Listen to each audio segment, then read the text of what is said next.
Welcome everyone to a very special episode of the Circle Back Podcast, the show where three great friends get together and just talk about video games. I'm Dan LaMarca. As always, I'm joined by Dan Dufresnoy. Hey, what's up, everyone? And Shelby White. How we doing, guys? Doing very well, and today is a very special episode, so I'm doing extra. I'm very happy because we are going to be doing a Final Fantasy VII Remake SPOILERCAST. Yeah. This is something that I have been looking forward to very much. So I'll talk about the structure of what our plans are. If you haven't played the game, it's okay. Stick around for the first couple minutes because we're going to basically do what is our history with the game, and then what are our thoughts overall. How do we like it without no spoilers. And then we're going to go through chronologically and basically hit all the major plot points, stopping along the way for anything that we feel is an interesting discussion or something we want to touch upon. And then at the end, we'll wrap up with just random thoughts and different things that we might have missed in the chronological. So right off the bat, Shelby, what's your history with Final Fantasy VII? Nothing. 0. Never played the original? No, never played the original. I've honestly, Final Fantasy as a series is very, very minimal. Okay. So the only thing I knew coming into this game was that Cloud was a player in Super Smash Brothers and Kingdom Hearts. All right. That's Shelby, about it. I'm curious, Shelby. Were you familiar with like the lore? Final Fantasy VII is one of those games that's like so ubiquitous. Iconic. Yeah. No, actually, none whatsoever. Like I didn't know anything. Obviously, I've seen like pictures. Like I've seen pictures of Midgar. I knew it was like a, like this dystopian kind of, almost like a cyberpunkish kind of city, or not cyberpunk, steampunk kind of city. Mm-hmm. And that's just about it. I didn't know much about any of the characters. Nothing about the storyline, other than what I've seen. But no details for sure. Okay, cool. In this spoiler cast, we're gonna definitely talk to how this game relates to the original game and how it differs. But we will try to avoid specific spoilers from later in the game, since there are going to be at least one or two more parts. So I don't want to spoil very specific things for Shelby, but we'll get into that later on. Dan, what's your history with Final Fantasy VII? Yeah, so I didn't play it till much recently. I think when I checked my trophies when you asked me how long ago I played it, I think it was 2015. So that was already almost 20 years after it originally came out. It was one of those games, I have a list of games that, I know are super iconic that I've never gotten to. And that was always like on the top of my list. As everybody talks about Final Fantasy VII. This is the game I got to check out. I got to play it. So me and my sister we played the whole thing. I've made it clear my feelings on it as a whole. I gotta say, for people that maybe don't listen to the regular podcast. I've always said that my favorite part of the original game was the Midgar area. Okay. The first 10 hours I absolutely loved. I liked all the the complications. I liked all the it's very terrorism, but you're fighting fascism. Like it was just like it was very interesting to me, and it spoke to me. I thought the beginning part of the game was incredible, and it was well done, and I really, really enjoyed that. There are specific points, and I've talked about it with my sister, past the Midgar level in the original game, where the game started to sour for me. I could probably pick 3 moments that once the third moment hit, I was like, okay, I really don't like this game anymore. And so ever since we beat it, Final Fantasy VII to me was probably the most overrated game I've ever played. There's a lot about it that I didn't like, and but playing the remake, I've absolutely loved. But we still thought it was our due diligence, because everybody loved Final Fantasy VII, still go into all the other games too. So we watched the movie Advent Children. We played the other games, Crisis Core and Dirge of Cerberus. You did this recently?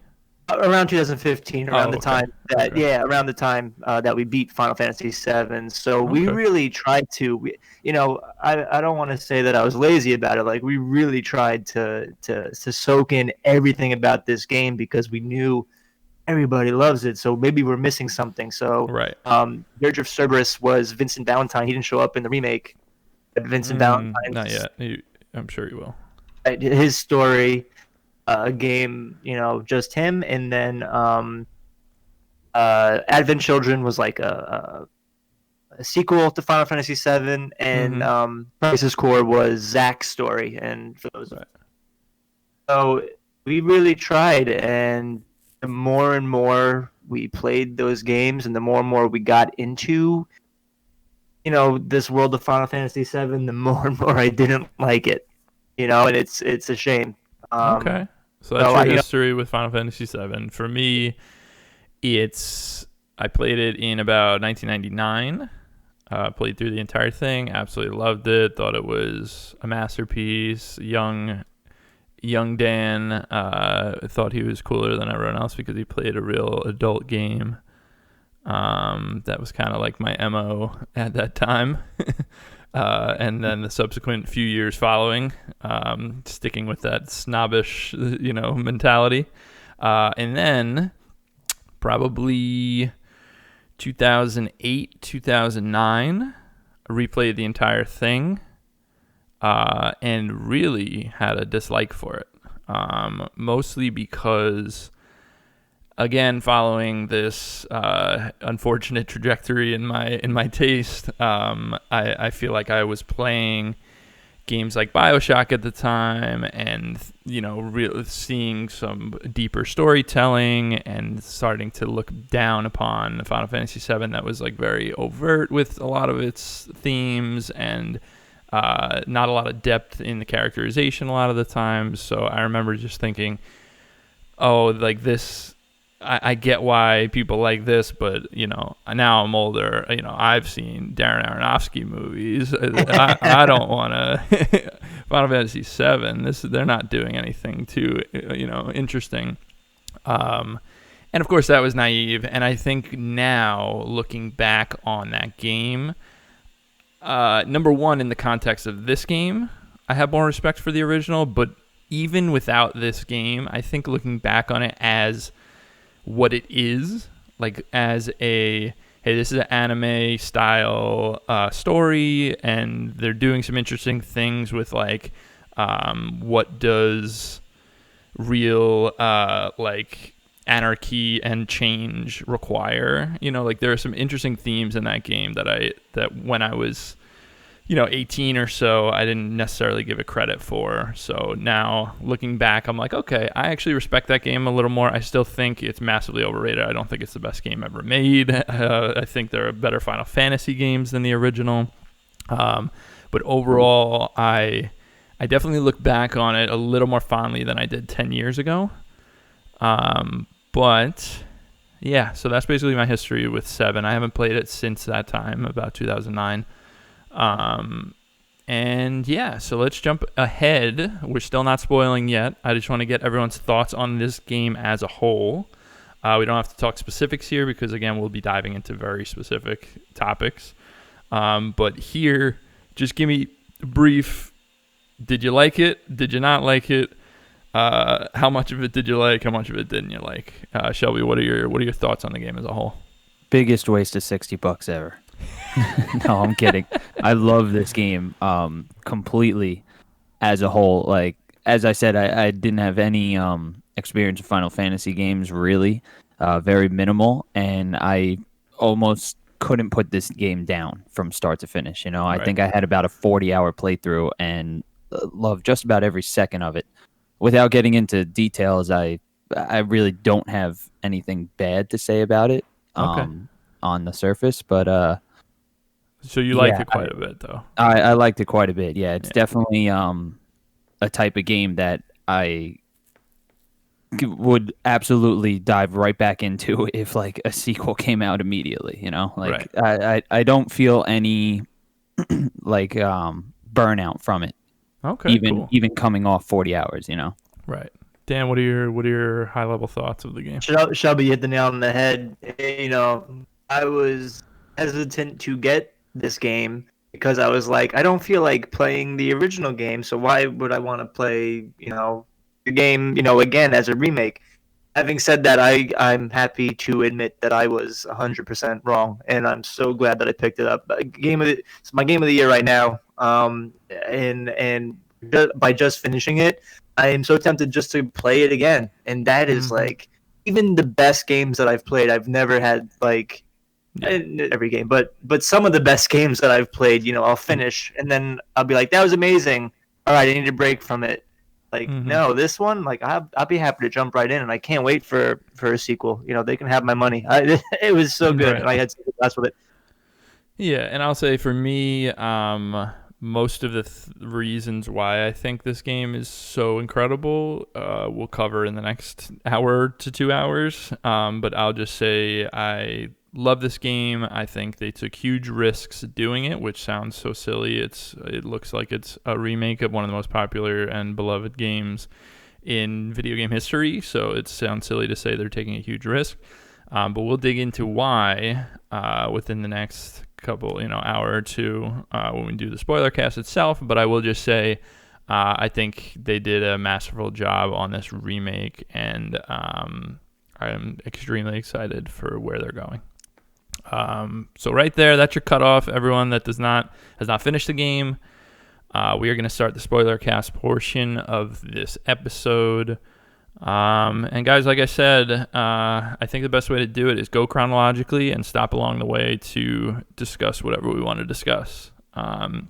So I took some notes, but I mentioned on the most recent podcast that this game has a very good plot through line where it actually, I think from memory, I can kind of go chronologically and not miss anything, which is like ridiculous to think.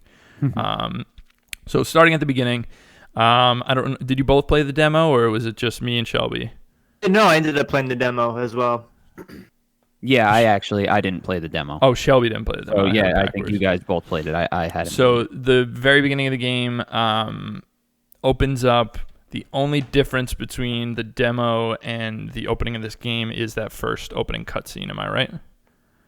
So like the very opening of the game with the right, with the whole world. Yeah, the iconic, shot of Midgar. Exactly. Yeah.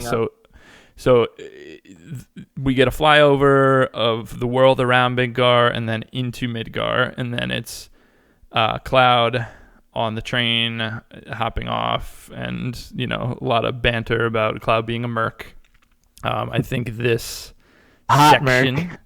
Yeah, well, definitely if you ask Jesse. I think this section both does a good job. It does a good job giving these characters personality, but it does a bad job of showing you like what their personalities really are. Like Barrett in particular Barrett and Cloud come across super strange in this compared to the rest of the game. Because I just feel like Barrett is constantly calling him Soldier Boy and, you're a mark, all you care about some money. And Cloud's like, yeah, you're right. I don't care. And we get some good Barrett stuff of where he's talking about the lifeblood of the planet, the Mako, and like why they want to do this. But he comes across more like a raving lunatic than like a thoughtful, activist.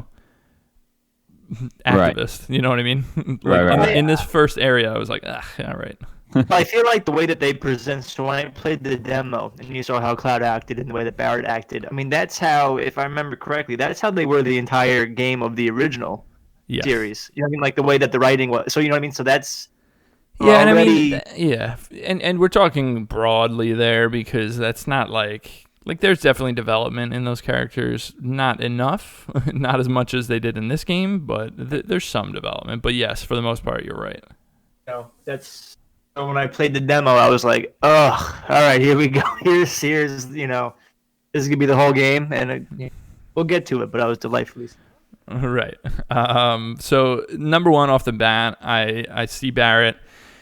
He's still Mr. T, which is really frustrating. But they give him some room to breathe, and we'll dive into more of that as it goes on. But as far as the plot itself, you meet Jesse, you meet Wedge, you meet Biggs, and you meet Barrett. This is the crew from Avalanche. The only one that's missing right now is Tifa, who is not on this mission. But you run through this Mako reactor. Like I said, Barrett gives little snippets about what he believes in. The rest of them are just kind of like, yeah, we're here too. Like they don't really have a lot to say about the actual mission, like, their mission as activists. And so what ends up happening is you get to the reactor, you do that boss battle with the Scorpion tank, which is a fun opening boss battle. I think they do a good job of showing off what makes the combat interesting. Right. And then what happens, which is interesting, and it is a little bit different than the original game, is so your whole mission was to blow up the reactor. That was the plan. Mm-hmm. So you put the bomb down. The explosion from the bomb is very minor. So as you're escaping, you're in the elevator going up, the bomb goes off, and it's not much of an explosion at all. Right. It didn't even destroy the reactor. And instead, what Shinra does, and Mr. Shinra himself decides to do, is turn the security drones and things like that into attacking that spot on the reactor to make a very large explosion. Yeah. So it's like self-sabotage because they know that Avalanche is there, and they know that they can get video of Avalanche being there and use that as propaganda for all the destruction that happens in the city afterwards, right? Right. So that's a big difference, because in the original game, what happens is you do that mission and the explosion does cause damage to the city, but you as a group like Avalanche is basically saying, hey, this type of violence is necessary. It's like a necessary part of true change, Right. The conflict that you see the characters having with it isn't in the original game. They're all just sort of like, yeah, no, this is what needs to be. They're eco-terrorists of the word, but they're like, no, this is what needs to be done. Like, we'll get to where you see Tifa conflicted, but I don't know that from the original game. Yeah, it's interesting. Right. They really did. Jesse had big conflictions too, right? Well, she was the one who made it, right? She made the bomb. She made the bomb, so she knew it shouldn't have been that big of an explosion. So Right. she was like, "Oh, did I screw up?" You know what I mean? Like it's a very different dynamic, and it sounds minor, but it is a big difference in tone of what they're going for there. Right. So yeah, I like that boss fight as an opener.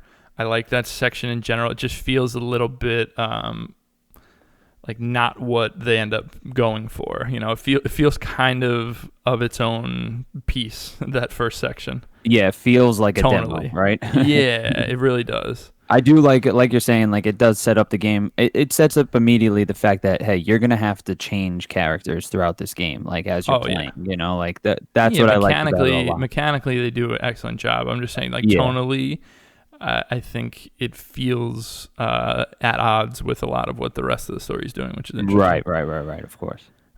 So right after that, you're in the city. You're going back to Sector 7. Is that correct? 7, yep. So you're going back to Sector 7 to go to the Avalanche HQ. And on your way, real quick, so you come across Aerith, right? Mm-hmm. And you come across Dementors, and you come across Sephiroth. Yes. All of this happens within the first 2 hours of the game, which is really, really interesting. Yeah. So these, what I'm calling Dementors, are called the Whispers. And we'll get into more of them later in the game, but you're right away very confused if you played the original, because you're like, I don't know what's going on. And Sephiroth is there, and he's playing like basically a ghost of your past, like that's his kind of role here, where he's just kind of reminding you that bad things happened in your past. And so every time he shows up, Cloud is like holding his head and confused and trying to figure out what's going on. one of my favorite scenes with that is coming up soon, and we'll talk about. But when Cloud goes to swing his sword at him and he hits like the door jam, Yeah. like he goes to like swing at Sephiroth and he like smashes into the top of the door. But yeah, so we meet Sephiroth, and he basically is just taunting Cloud. And then you meet Aerith, and those whispers are kind of like messing around near Aerith, right? Now, in the original game, they weren't like Dementors, but there were the guys in the robes. They always would show up every now and then. Yes. Yeah, and that's a major thing. That's like that's a major thing that we'll talk about. But those guys are like clones of Sephiroth, right? Like that's the whole thing. Right, because the whole thing is that Sephiroth is actually, he fell in a pit, and like you think he's dead, and they're sort of like they're like the messengers of, they can turn into him or whatever and spread the message out there. Right, and that's a lot of endgame stuff we can talk more about.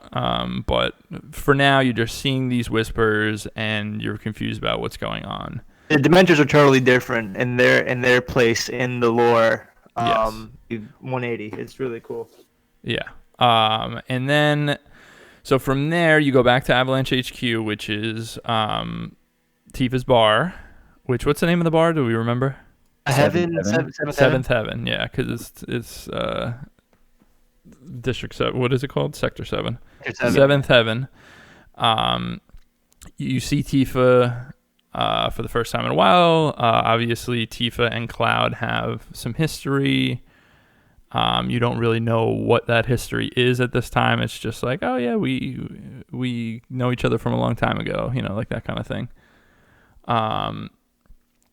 And then from there, you have a lot of Cloud being like, I want my money, and then that's kind of his MO for the next couple hours.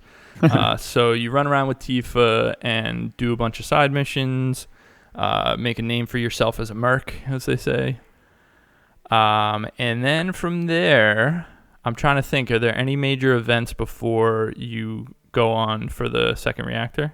No, nothing other than kind of your first area of side missions. It's all those side missions.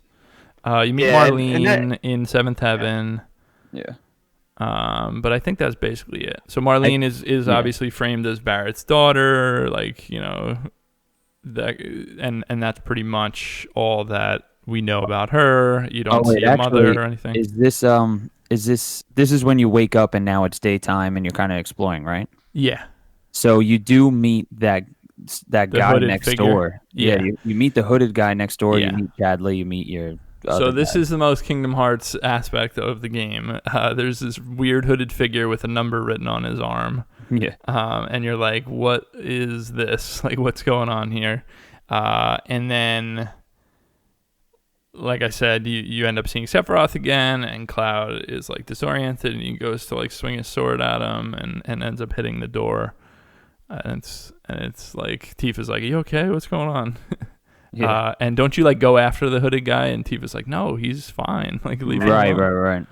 And this is already a departure from the original game that I really like, and I think the reason why I like it is I feel like this game gave this story like time to breathe. Like, I like the idea that like Sephiroth and Dan, you said it before, that Sephiroth's like a ghost that's haunting, and I think that's a really interesting like concept where I feel like that wasn't really explored upon in the original game. Sephiroth, it seemed like everybody knew Sephiroth. Everybody knew Sephiroth was a bad guy. Like here, it's haunting Cloud, and Cloud one that can see it, and I think that's really cool. It is cool. I like it a lot. I will also say, there are other flashes that you see of Cloud's past, and you see them throughout the game, and I don't have those marked like at specific times. But I'll just say, like, you see flashes of beads dropping, a very famous like scene, and you see flashes of Tifa in like a little cowgirl outfit, and like these are very specific scenes in the original game that they're flashing to, and we'll touch more upon that stuff at the end. Remind me to talk about that stuff once we get through all this, because I don't have specific like, and then you get this flashback. You know what I'm saying? Like, so we'll probably miss some of that stuff, and we'll talk about that at the end. So after that, you now like set up on the second mission, right? Like you're getting ready to go to the second. Am I right or am I off here? No. You got yep. Yeah, no, you're right. So you're setting up to go to the second reactor, and what happens? Somebody can't go, so you have to go. Is that what it is?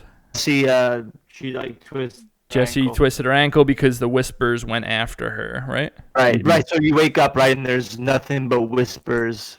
Like swarming around Seventh Heaven, and they end up, making Jessie get hurt so that you would have to go on that mission. This is the first hint that these whispers are obviously.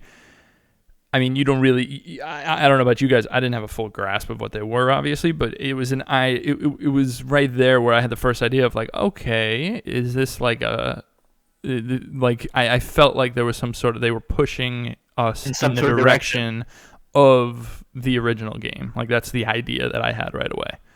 And this is where I started to think about, like if they're visible, like the hands that guide the story, if they're visible, then they're there to be broken, So like right away I was like, this is very interesting, and I'm pretty excited to see where this goes.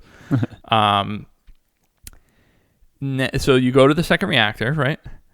Right. On your way there, you have that train sequence. So is this before? Do you go to the second reactor, or do you go to Jessie's? The house. I think. First? I think you. No, Jessie's place is right before.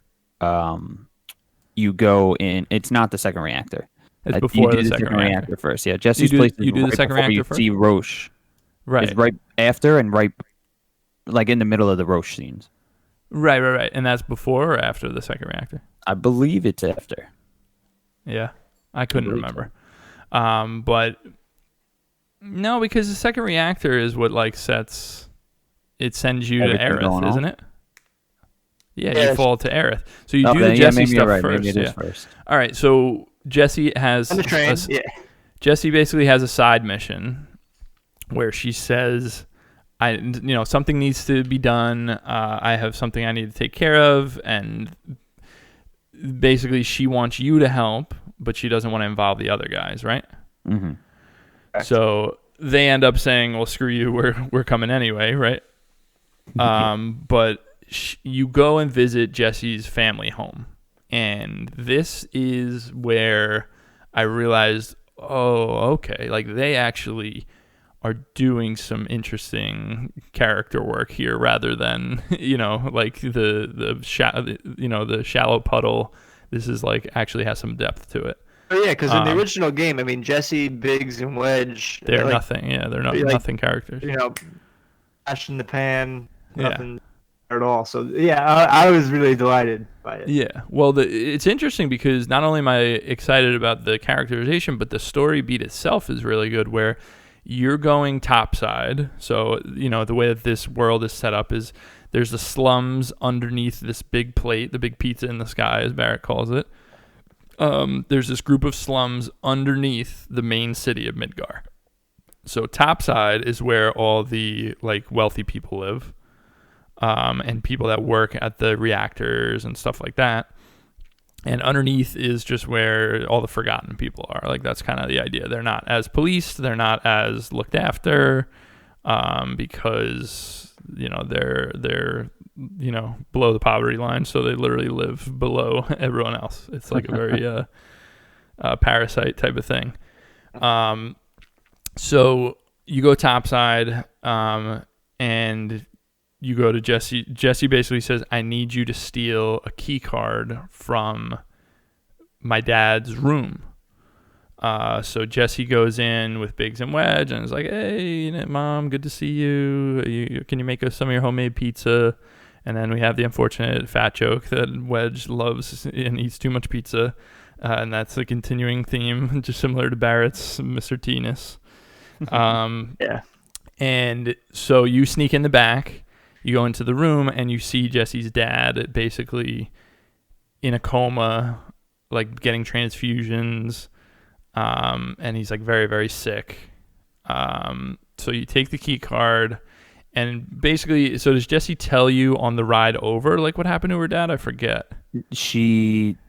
It's like you get there, and then when you go to the side of the house, it's like a flashback to her telling you what to do. Okay, so yeah, I'm just trying to remember, like, where do we learn really, like, do we ever learn specifics about what happened to her dad? Yes. Oh, after you guys start going, Biggs tells you. Yeah. Biggs tells you? Okay. Yeah. So what was that exactly? I'm fuzzy on the details. It was right after you leave the house. And I'm saying, like, what happened to him? There was a Mako explosion, wasn't there? So there was an explosion in the reactor? Like supposed to work on like one of the reactors, and obviously because Shinra is a terrible corporation, they didn't have any sort of hazard insurance or any sort of sort of, and he ended up getting sick, seriously injured and sick. Yeah. So you see him very there, much like a Chernobyl radiation sort of cancer. That's definitely what it seemed like they were going for on that. You also learn a little bit about Jessie was an actress, and the reason she was radicalized to join Avalanche in the first place was because of this accident that her dad had, right? Right. So from there you ride. So now is it on your way back, or is it part of the mission is Jessie wants to screw with this area? Like what was her mission? She wanted the key card in order to do what? Is it to get into the second reactor, or is it a separate mission? Because she eventually leaves you. You go, and then you guys have to. But that whole fight. So the whole fight with the motorcycles and Roche, like that's during this time. So where were we going to that little base to like disrupt things? Where I don't remember why we were going there. Yeah, it was like some sort of thing that she wanted to do, right? Right. So it was kind of like an ambush. Yeah, so we get there, and on our way, we meet Roche, who's this very stylish soldier who like loves the thrill of combat and is very like sexual in how he how he acts towards Cloud, and he's enjoying those fights. Yeah, because he loves the way that Cloud is fighting him. So it's like a really fun back and forth where Cloud's like very confused all the time. It reminded me of remember Metal Gear Solid 1 with Cyborg Ninja, and like every time he would like he's just like, oh, the pain, like he like loves it so much. Yeah. So Roche is awesome, and you have a fight with him on the motorcycle, and then what happens is you go into this little Shinra base. You have a fight with a bunch of guys, and then it looks like you're overwhelmed. But Roche comes flying in on his motorcycle, and like fucks up all the mechs and the soldiers and everything. He's like doing like skids into them and stuff, right? Yeah. And then he hops off, and you have like a regular fight with him, like not on a motorcycle. Right. So you have this fight that I really like that fight a lot, because the first time it feels like you have to like strategize about what you're doing, because Roche is very fast and he'll like counter you. So that's really, really fun. And like I said, along the way, he's just like complimenting how good the fight is and stuff. And I think that stuff is just awesome. The one thing I've learned, like from this and later on with Cloud too, is that motorcycles are weightless in this world. Oh yeah, they have no weight. They don't follow the laws of physics at all.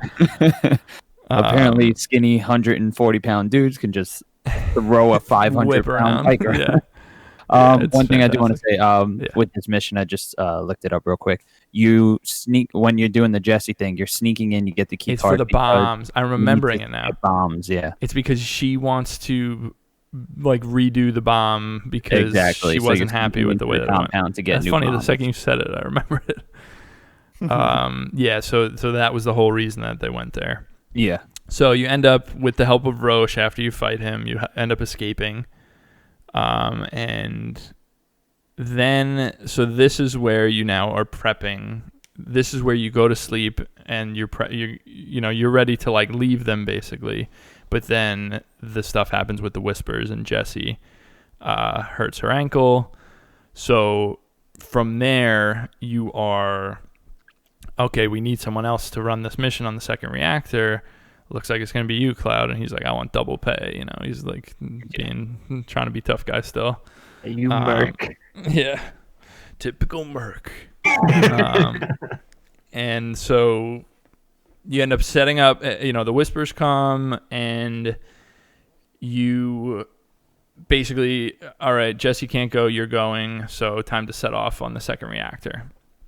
Now, This is where you go on the train with everyone, and a really good interaction happens between Barrett and some like Shinra suits, where they're like talking shit about Avalanche, basically. And it's like these two guys and a girl that all work for Shinra, and you're riding the train with them because you're going to blow up a second reactor. And they're basically saying like how terrible Avalanche is and how they're hurting people and blah, blah, blah. And Barrett's like looking over like he just can't help himself. Like he needs to say something to these people. So he ends up like getting in their face.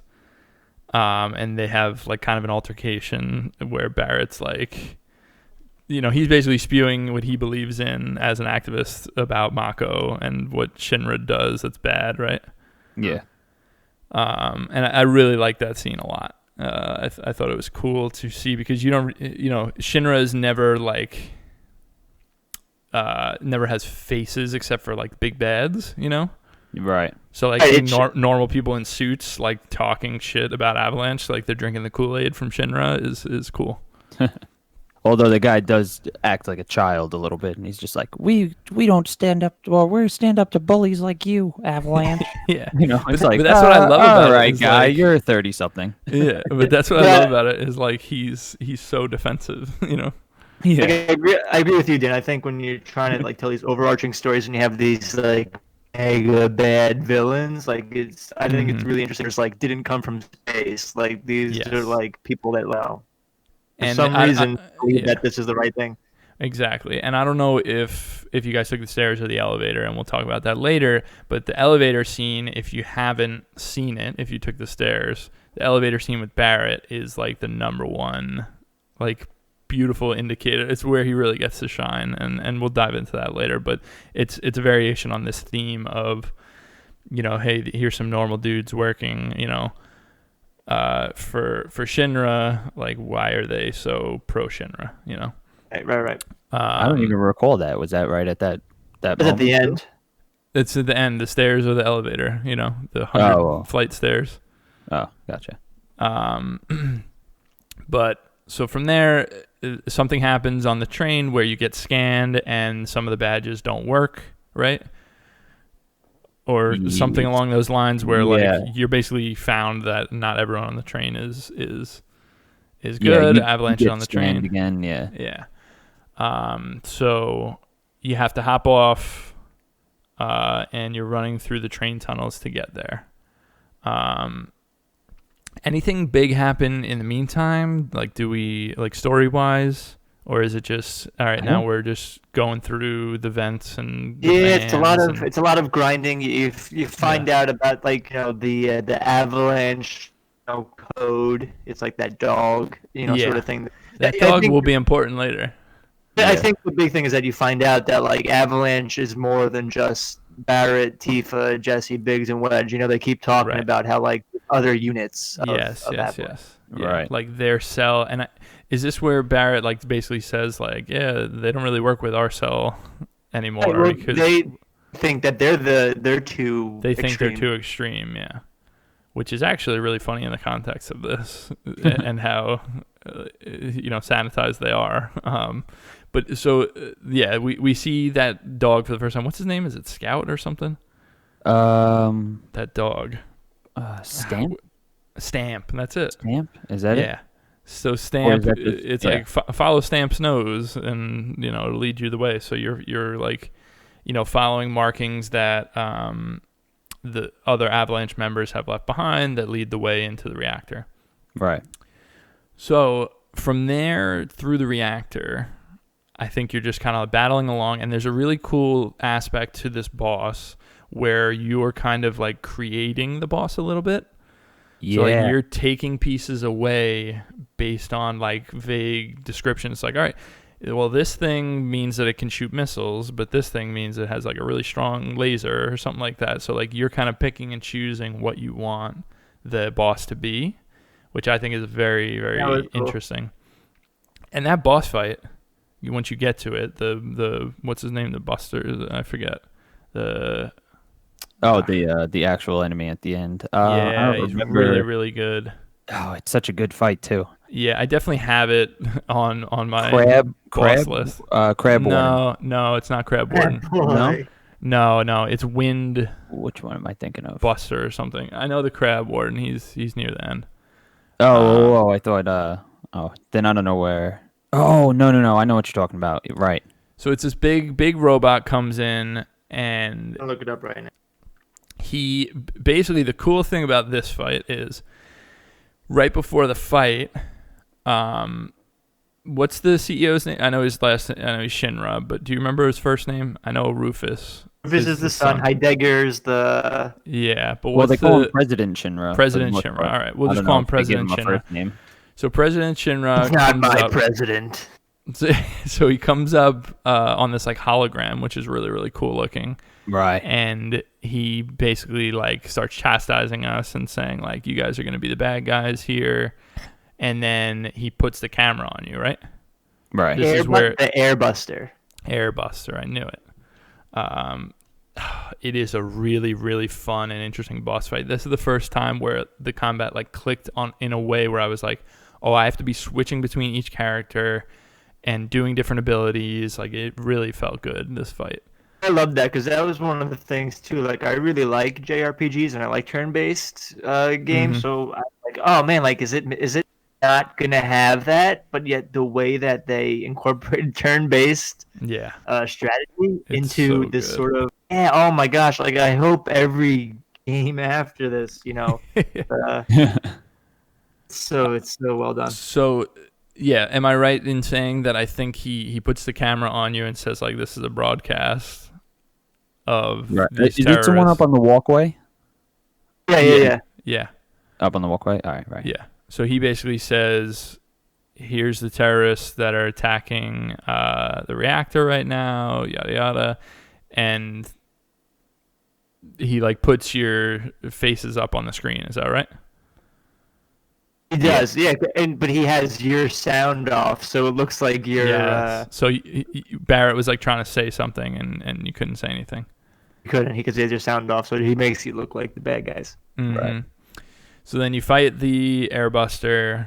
Like I said, really good fight. And then the reactor starts falling apart, and the only way that you're going to get out is to like parachute down, right? Or is that a different time? I'm getting confused. I know that Cloud falls and gets into Sector 5 at the end of this. And I think this is like I don't know if they have it yet, but somebody shoots a grapple gun at this point, I thought. When you're like falling. Yeah. I thought the grapple guns was way at the... I know it give is, you but grapple I think, guns later, but I feel for at some point this isn't Well, the I'm getting confused. part. Where's the parachute part? Is that the Jesse mission? Or is that later?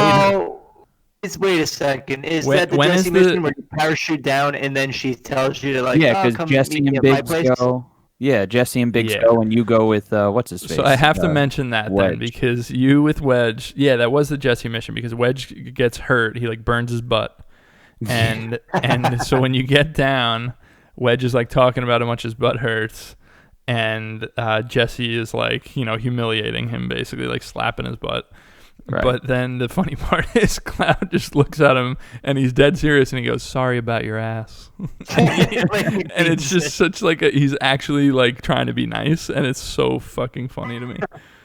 So there's a point when you're, not to backtrack, but there's that point where I realized that this was an amazing game, and I just like stopped for a second. That point when you're leaving after you fight Roche and you do Jesse's mission, sitting across like a fence behind trucks, and I'm just like, oh my god, this is like a movie. This is like this. It was very so cinematic. It was if an RPG was an action movie, basically. Right. Yeah, and I'm sorry I missed that one before, but I wanted to go back to it. So let's jump ahead. So now Cloud falls down during all of this explosion, right? Right. And he ends up in the church. And he ends up landing in the pile of flowers in the church. And that's where Aerith is. Yeah. Right.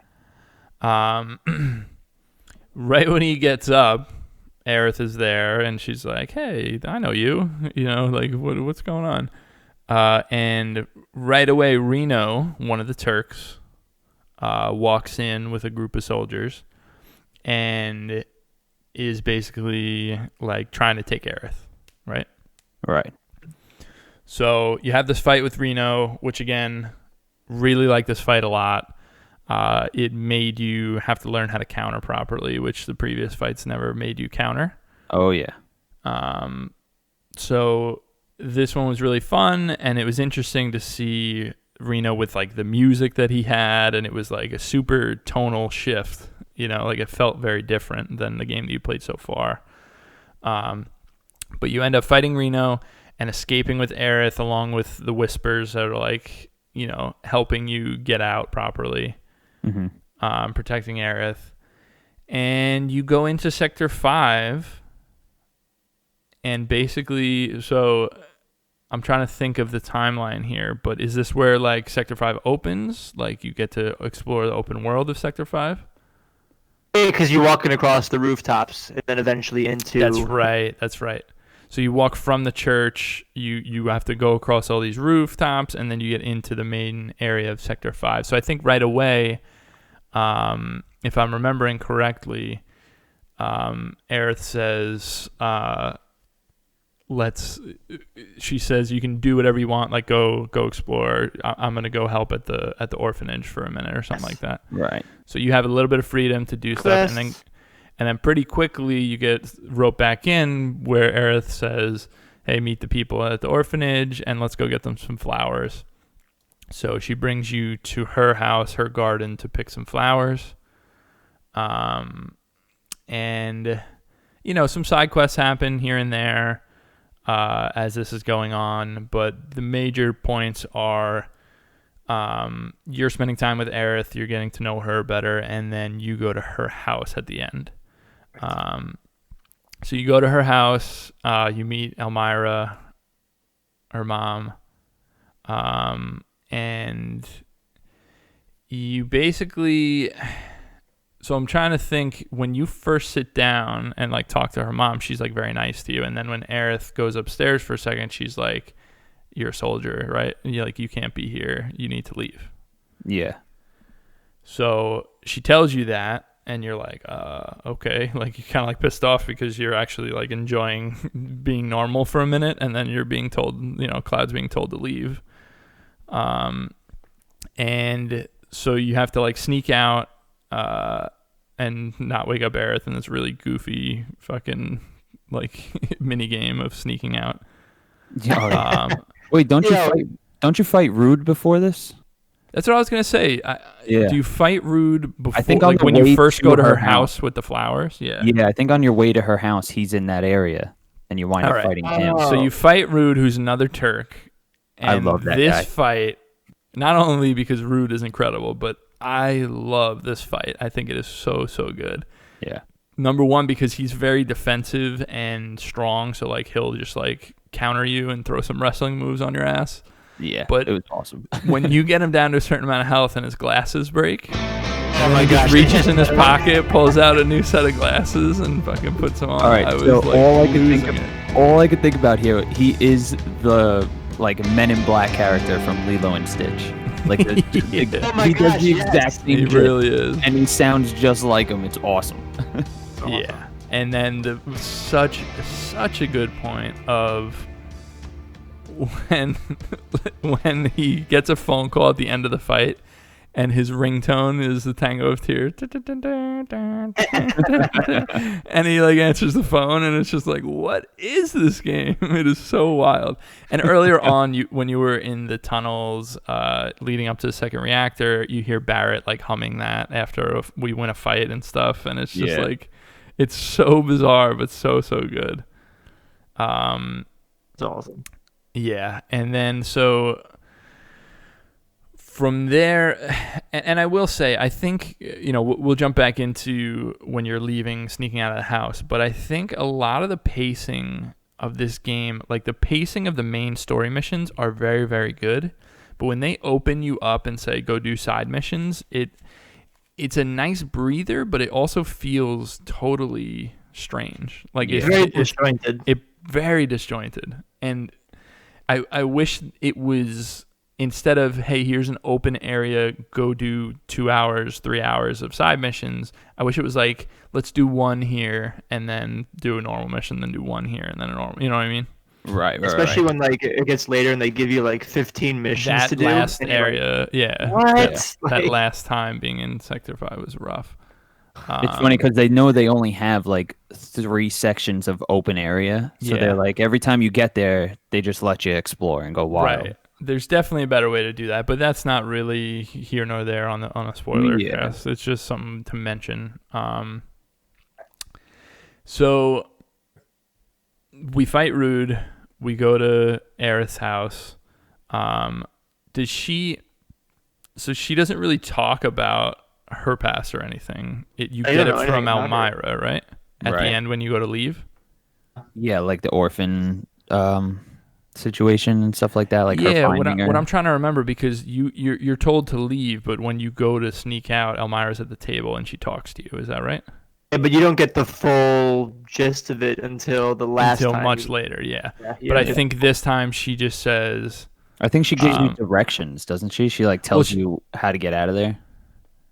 Because Aerith was supposed to take you out, and then obviously you're leaving without her, so you don't know where to go. But do we get a glimpse? Does she say that... I feel like... Doesn't she... I feel like she says here, she tells Cloud that she was taken by Shinra and that whole thing, but not like that she's an ancient and like that Yeah, stuff. Nothing super in But depth. I think she says like, I found her and her mother. Like, didn't she give you that whole thing? I think it was, she's special. She's been, I've had, my husband went away to war. Right, sort of thing. yeah. Yeah, because you have that cutscene where they show her mother and like Elmira finding her, but I don't know if that's then. I don't know. I'm trying to think because it's in the same location and it's Elmira both times. Right. Story, so it's hard to remember. But yeah, basically you're on your way. You think you're going out on your own, and then on your way out of town, Aerith is there waiting for you. Of course. She's just. Yeah. So she's like, all right, I know a way to get through. We have to go through Sector 6. On our way to get you back to Sector 7, right? Right. So she knows an underground way. So this is a part where, number one, some of the best music in the game is. Number two, some of the worst puzzles in the game are, because those robot arms are just so unnecessary and ridiculous. I think that was in the original game too, if I remember correctly. Well, not the puzzles. See, this is what's interesting. I remember actually that was like in the background in the tunnels, and I remember thinking like, "Whoa, like what happened here before all this?" Like there's a big robot arm in the background. That puzzle wasn't in there at all. That's a brand new thing. That's like totally unnecessary. And that's the unfortunate part, is like they are scared to make an Uncharted with RPG fighting.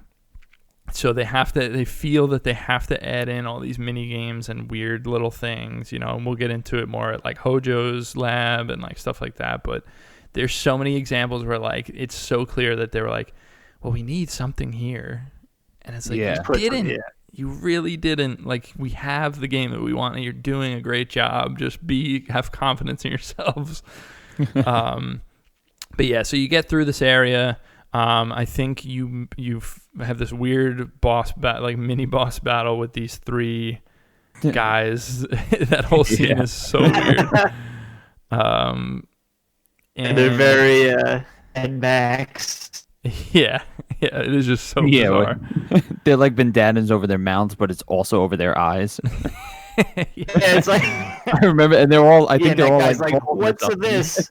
He's like trying to explain what and one it of is. them, one of them is like, dumb, and the guy keeps explaining what the words he's saying is.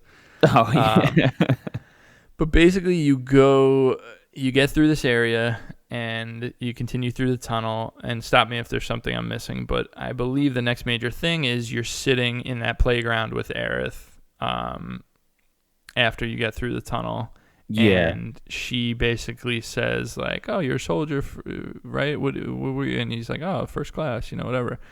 And she says, oh, that's so funny. That's the same rank as him.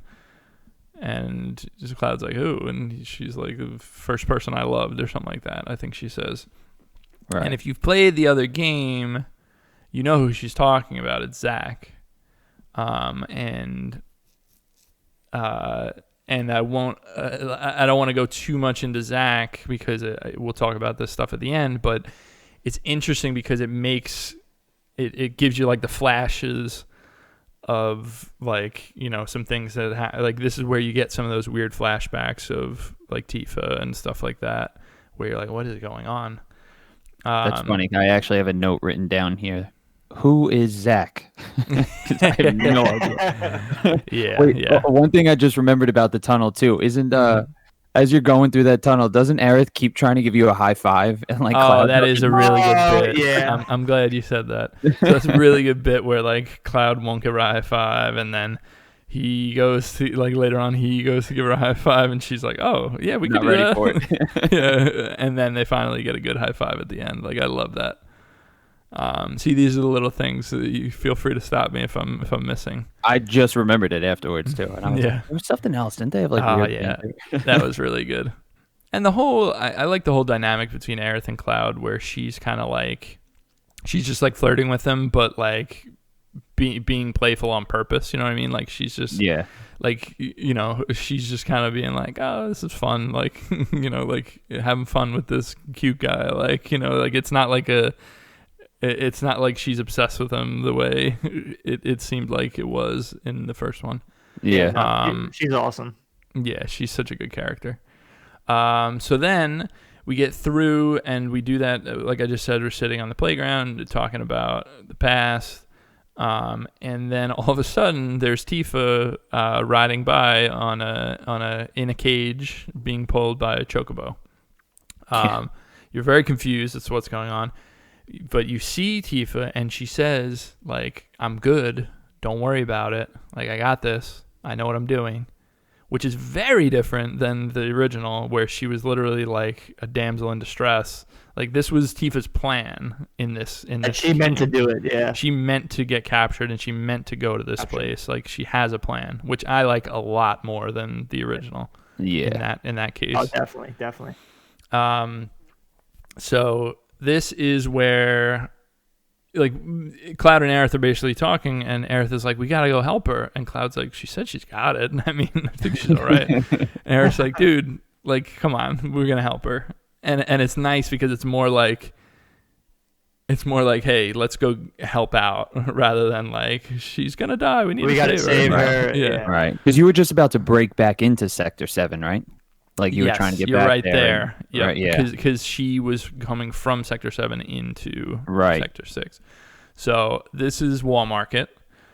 On our, we're following Tifa, and Wall Market is this really cool. I love the way that they did Wall Market, number one, but the stark contrast of the rest of the slums compared to Wall Market when you walk in and it's lively and like there's tons of noise and neon and music and all this different stuff. Like I love just walking into that town and being like, wow, this is so cool.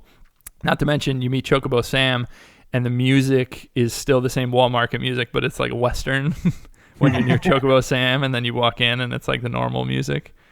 I really, really like this area because it just feels super fun. It's got that real like Vegas, like it's a little seedy, but it's also like a lot of people having fun. Like it's really, they nail it, I think. Yeah. At the gym you can go work out in and like. Yeah. So I'm trying to think main story wise. I mean, this is another, things open up. You can now do a couple things around. But I think right away you go to Don Corneo's place, right? I Like believe that's so. Yeah. the first place you go, and then what's the guy's name? I'm gonna forget his name. The guy that works for Don Corneo, but is not really working for him. We got to look up his name because Leslie or something like that. Doesn't it he is have Leslie, isn't it? Is it Leslie? It's a. I know it's a female name. Look it up, but I It's a think male it is name. Leslie. Because I remember it starting with an L. I'm pretty sure it starts with an L. But he basically says, he basically is like, Aerith and Cloud are like, hey, we got to go in there. And he's like, do you know why people come in here? He's like, they're auditioning to be like Don Corneo's next wife. Yeah. And they're like, oh, that's fucking weird, but we got to get in there. And Leslie's like, please, I'm telling you. It is Leslie, yep. Yeah. It is? All right. And Leslie's like, please, I'm telling you, like, don't do this. But if you really need to do this, here's what you have to do. All right. So I'm forgetting how you get roped into the fighting arena. Is that part of one of the three's deal or whatever? Yeah. So Madam M, the only way Madam that showed M, okay. because the costume she's gonna give Aerith is like $1 million. So whatever she the needs money you to bet on you to win in the Oh, arena, right. So, yeah, basically you get 3 different things: Chocobo Sam, Madam M, and Andrea. What's the last name? Yeah. But those are the 3 people you need to convince in order to get the invitation to Don Corneo's whole thing. So I don't know if I can't remember if there's a certain set order, but I definitely did the arena first. I did. And the arena is just fantastic. Like between the announcers and how things change. Yeah, it's like a WWE match. It's awesome. And the announcers are so good because in the beginning they hate you. They're like, hey, who are these 2 people? Like, and then by the end they're like the dynamic duo, like Cloud and Aerith. Like it's so good. And then of course, so you have a couple of really good battles, and then the final battle is Hell House. Oh man. And it's so good. I don't know about you guys. That might be my favorite boss battle in the entire game. It is such a good battle. I love it. Number one, the fact that they put Hell House in this game, I was so shocked because it doesn't make any sense that there's this demonic house. But they did it, and it was really, really good.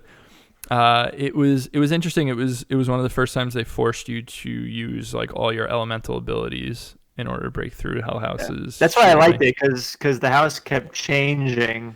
So you would have to be like, all right, now I need to hit it really quick with some ice or hit it really quick with some fire and then beat it up. Right. And it wasn't like it wasn't super apparent at first. Like you look in the windows and kind of see what's going on in there, and you're like, oh, all right, like you pick up on it right away. Yeah, I thought that fight was really, really good, and I love the design of it. Like it's just such I love this whole area. In the arena in the Hell House. So you take it down. Madam M's happy with you. Did I mention, was it after or before this where you get the best hand massage of your life?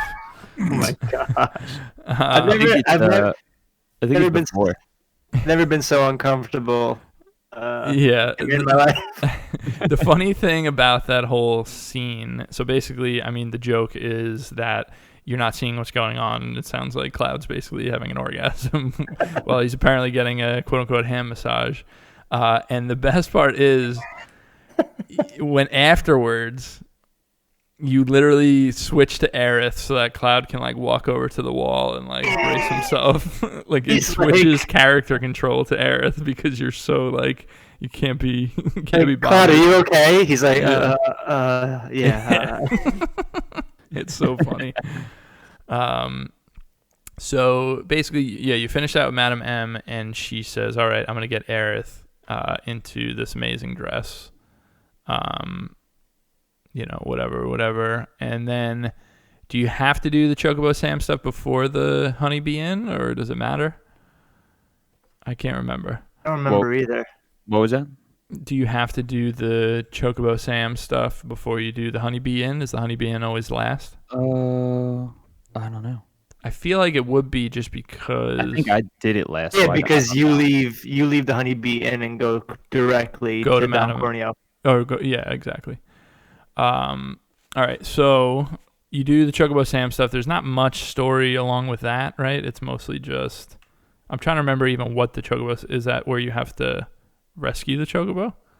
Oh, that's Or is that a later quest thing? later Or in is the that game. yeah, I think What do that you was- have to do for Chocobo Sam? I don't remember. Does he just flip the coin? Yeah, I don't think there's much of anything because what happens is the reason you get into the Honeybee Inn is because Andrea is impressed with you because you fought in the Because of the Coliseum. fight. Yeah. He wants to meet you. But I remember the coin toss, and Right, something and it can happen being- with the yeah. Yeah.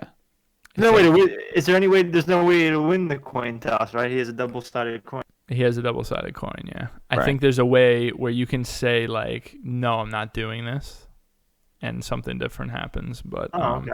basically, the gist is you go to the Honeybee Inn, which everyone's always talking about in Wall Market. It's the best place ever. You actually see the fucking teacher from the orphanage. Oh yeah, on the side if you go on to the left. side, like she moonlights as like a dancer at the Honeybee Inn, which is like really strange but interesting.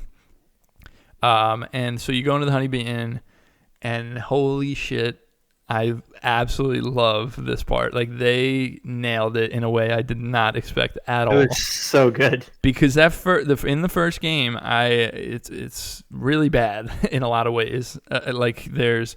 It's constantly. I mean, in this, it's definitely a joke that Cloud is cross-dressing, but he totally buys in while he's dancing and doing all that stuff. He gets into it. Yeah, like I love the tone of all this stuff because so basically, Andrea says he wants to join. He wants Cloud to dance or whatever. And initially, Cloud is like doing some like sword moves, and it's like really awkward, and it's so funny. And then basically, you do this dance routine with Andrea, and it's like a really goofy, silly like rhythm game that like you quick barely time see. event. Yeah, you barely see the buttons sometimes, but Cloud is just killing it, dancing, going nuts, and Aerith is just cheering on the sidelines, so happy, like loving every second of it. I thought this was such a good scene. Oh, I loved it. Yeah, it was really, really good. And then Andrea is basically like thrilled with the whole situation. And does he get you set up in the dress? Yep. You get dressed up as you dance. Yeah, right? like Doesn't on he? stage. Yeah. Okay, that's right. He's setting you up as you're doing it. Yeah. So all of a sudden, you got everyone said yes, and now you guys are both dressed up, ready to see Don Corneo. Anything I'm missing in between there? Oh, that's about it. I don't believe so. I mean, I know Aerith. Doesn't Aerith get all dressed up too at some point? Yeah, Or Aerith she's gets already dressed up. dressed up by this point, Once right? you go, yeah. I think it's after we're done. She like meets you at At the Honeybee Inn. in front of Don Corneo. The only thing that I think is like Like she walks up on the red No, carpet. I remember her coming up on the red carpet, and then you don't go in yet because you're Oh, still okay. dressed as regular because Cloud. Yeah. she's gonna go in by herself, and Cloud's like, no, I'll And go Cloud- with you. yeah. Oh, and that's when he goes Only- to Andrea. And Anyway. then you go to the Honeybee Inn. Right. Okay. I remember. Did Yeah. anybody go to the Honeybee Inn first? I remember that was the first place I went, and they tell you, don't Yeah. come back here. It's like a 3-year waiting list or something. Yeah, Exactly, On yep. Andrea or something. Yep. Had that happen too. But I think it was important to note that you can already tell that Andrea, Madam M, and Leslie, like they all really don't like Don Corneo. Like Right. he's just sort of like the king of the castle, and they have to deal with, but they don't like. Exactly. They're all against. him. right. Yeah. And then so now you're done. You have the dresses, you have the invitations, you're ready to go. Leslie again is like, you guys are fucking up. Like you don't want to go in there. So you go in, you go to the rooms, and they end up gassing you. Some poison gas, knocking you out, and throwing you into this dungeon, basically, right? Right. So you guys escape the dungeon, and you go. I mean, you meet Tifa there, right? The three of you are there. Yeah, because you go in there with 'Cause- Tifa. And she doesn't recognize you at first. Yeah. She doesn't recognize you at first. And I think, unless I'm conflating it with a different instance, is this the time where they're both laying on the ground and you get to choose who you walk up to? Oh, that's after. That's one. That's No, later? that's Okay. yeah, that's after. So basically, the three of you go in, meet. I think do you meet together or do you go in one by one? Because I know Cloud sees Don Corneo by himself. We all go in together first, and then Don Corneo picks who he likes the best. Oh, right. Yeah. So first of all, Mark Hamill being Don Corneo, I was like, what? I was shocked. I didn't know that at all. Because this dude is he's basically, what if the Joker was like a sleazeball gangster? Man, he's just disgusting. He's so nasty, but he's really well done for that. He's just so gross. So he's looking all you over. He's trying to pick which one, and he ends up picking Cloud as the winner here. So you go back in to have your alone time with Don Corneo, and Cloud just starts like beating the shit out of him, basically, like whenever he gets near him. And then Tifa and Aerith, he loves it. Yeah, he's eating it up. And then Tifa and Aerith like bust through the door, basically, right? Yeah, because they like beat up all the other guys in the other group and then come through. Yep. You play as them to beat up the guys, and then I made sure I did every room and every floor just to make sure I got rid of all those jerks. And then, so the three of you confront Corneo. He basically spills the beans as far as like what Shinra's plans are. Like, you know, they basically are trying to. So, what's the motivation for them for Don Corneo in the first place? Because he has doesn't he have information? Because he's close to.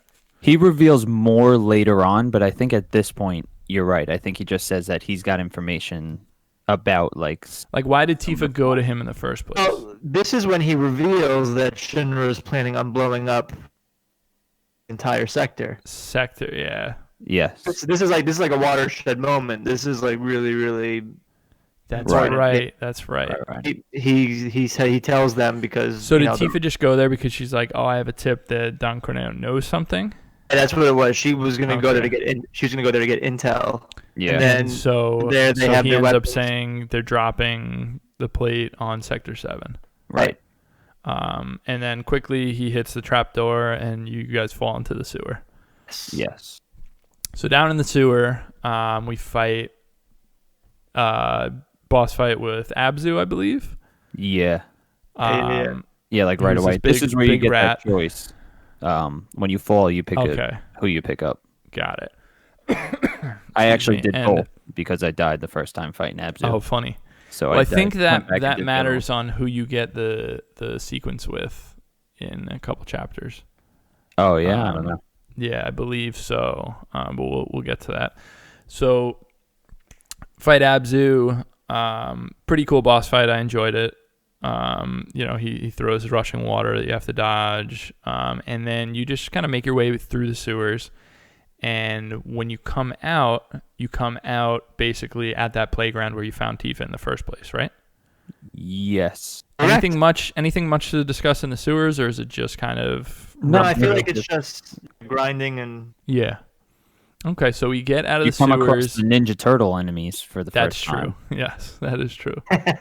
Hate those guys. They were dicks. But yeah, so you come out at that same playground that we were talking about, right at the entrance to Sector 7, and your urgency obviously is to tell everyone and to stop them from dropping the plate on Sector 7, right? That's the whole thing. Right. Oh. So where do we go from there? This is a little fuzzy for me. So you end up in the after you do the sewers. Isn't that when you end up in the train graveyard? Well, you are with these characters. Is that what it is? Well, I'm trying to think. Do you have to get through the train graveyard to get back to Sector 7? Is that why? Correct. So you leave the sewers. You get up from the sewers, and the only way to get to because that big door is locked. Right, and you start to see like helicopters heading towards Sector 7. You start to like explosions and stuff like that. So you got to get to the train graveyard in order to get to where the battle's happening. Yeah, you're right. You come up out of the sewers in the train graveyard. You're totally right, Dan. Okay. So the train graveyard section itself, again, not too much story-wise. I mean, there's a little bit with Aerith can like interact with the ghosts in a way that the others can't. Right? Yeah.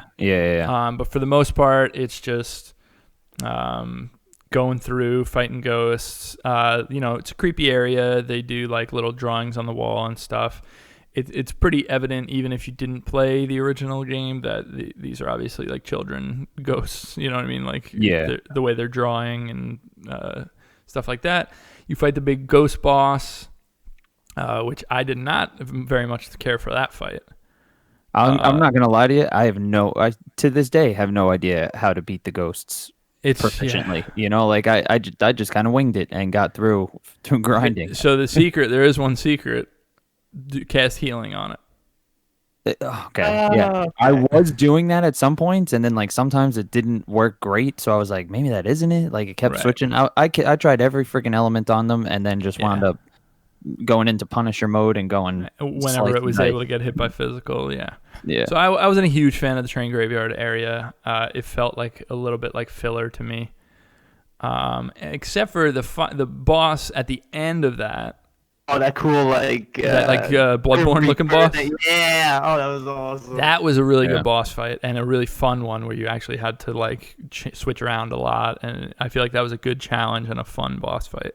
Right. At the same time, I feel like this when you get a little bit into Aerith, Yep. Aerith like disappears for a spell, doesn't she? She like gets zapped away, right? Yeah.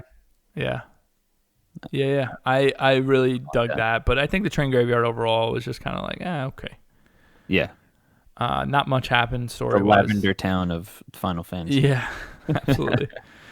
And then after that is you're rushing up to stop them from dropping the plate, right? Right. So right away, it's like there's, the helicopters are shooting on the tower, and like, this is where you see the other Avalanche members like fighting back, right? Yeah. Like you show up and everybody else is already engaged in battle. Yeah, and this is where you get the good line from the random Avalanche member that's firing the gun, and he goes like, "Screw you, fascists," or something like that. And you're fighting some of the Dementors on your way there too. Yes. Like, I think you run into them a little bit. I don't remember what they try and stop you or help you with doing. I don't remember. Right. Well, I think the idea is the plate needs to fall, Right, so I think they're like kind of trying to impede that, us from stopping it.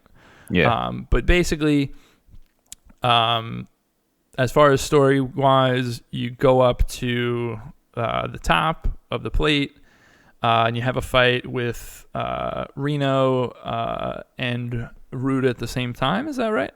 Yeah, but on your way up there, this is where like you run into you run into Jesse, Jesse's taken out, and Biggs, right? I think Biggs first and then Jesse. Biggs first and then Jesse, and they're both like really, really gravely injured. Yeah, and yeah.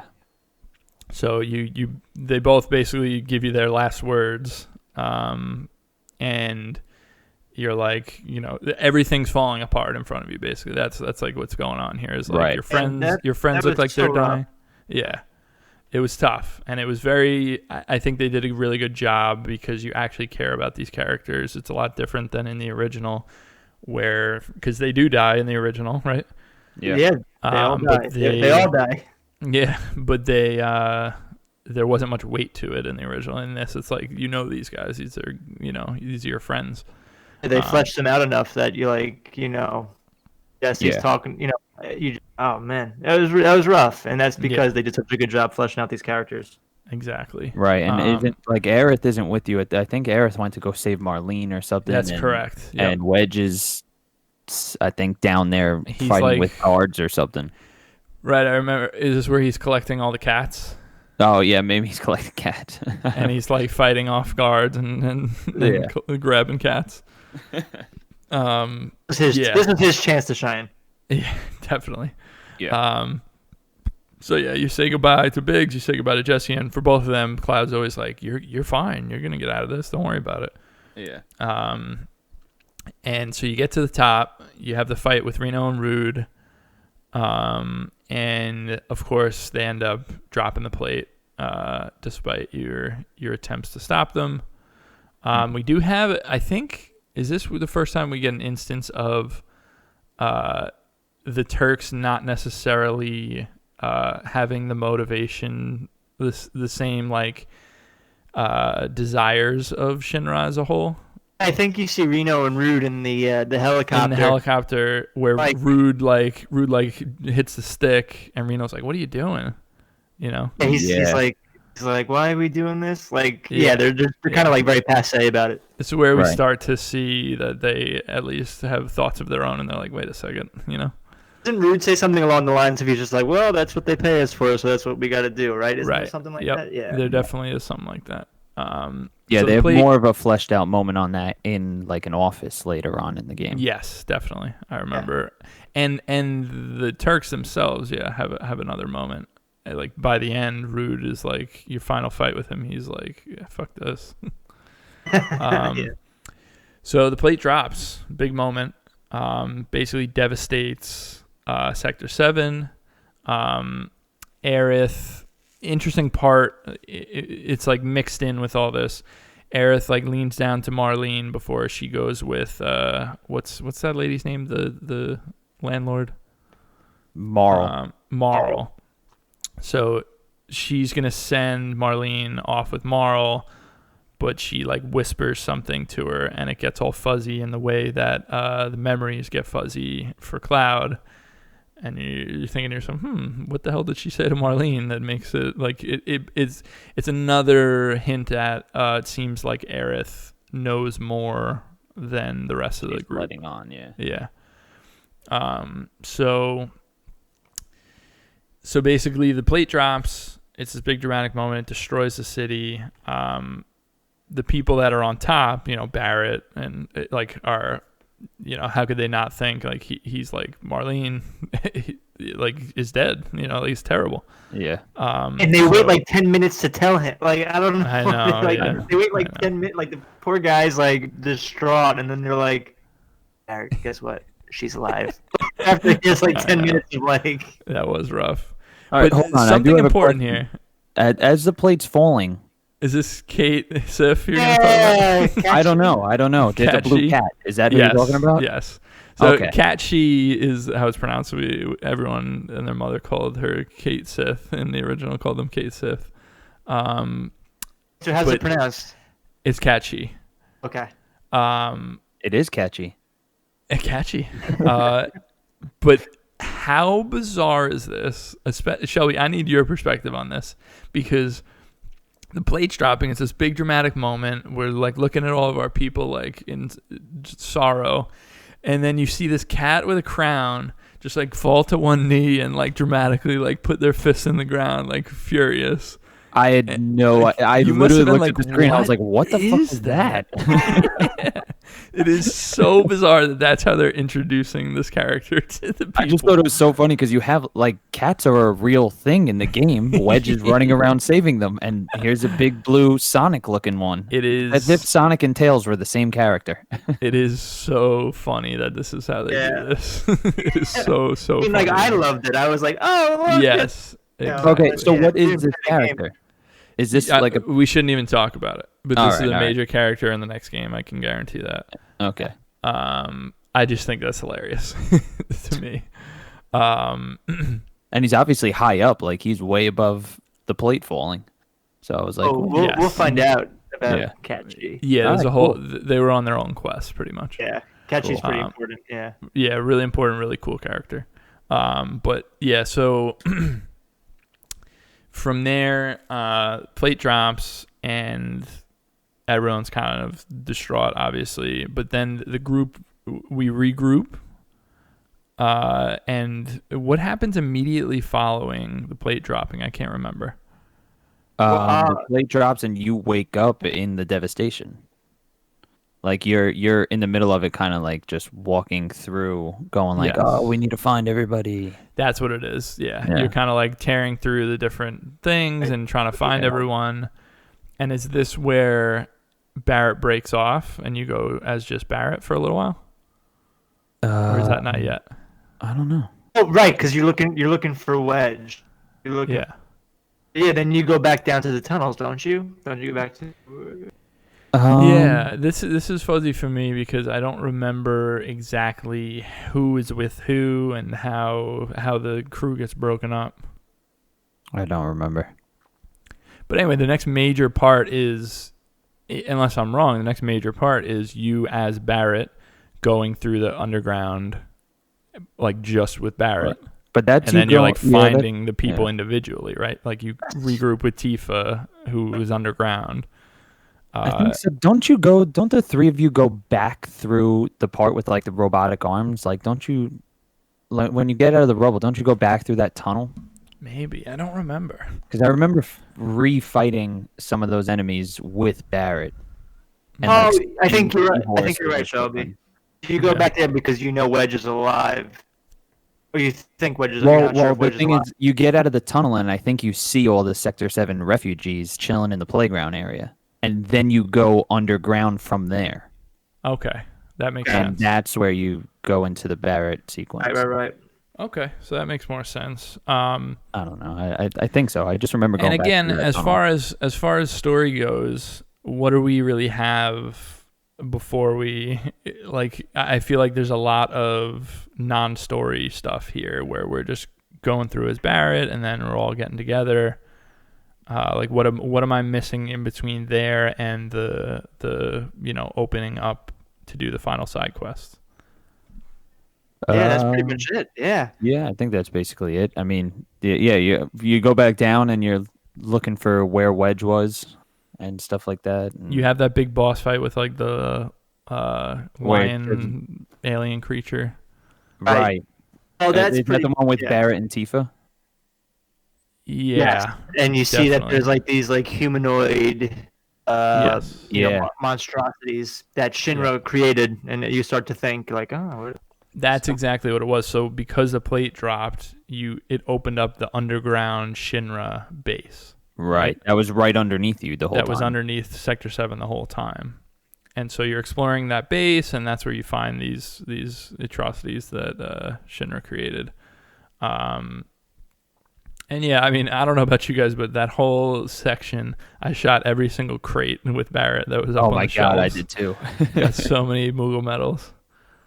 And then yeah, I guess from there, unless I'm missing something, it's basically side quests and then storm in the base.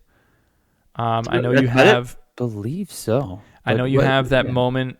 See, I had the moment with Aerith before, because this is where that like dream sequence happens.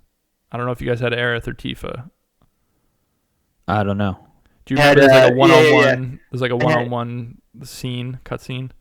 Yeah, I had Aerith. Apparently, I don't know. I did everybody's side quests. I'm telling you, it's who you choose to go to see if they're okay or whatever in the sewer. Earlier. Well, what happens in the cutscene? I don't remember.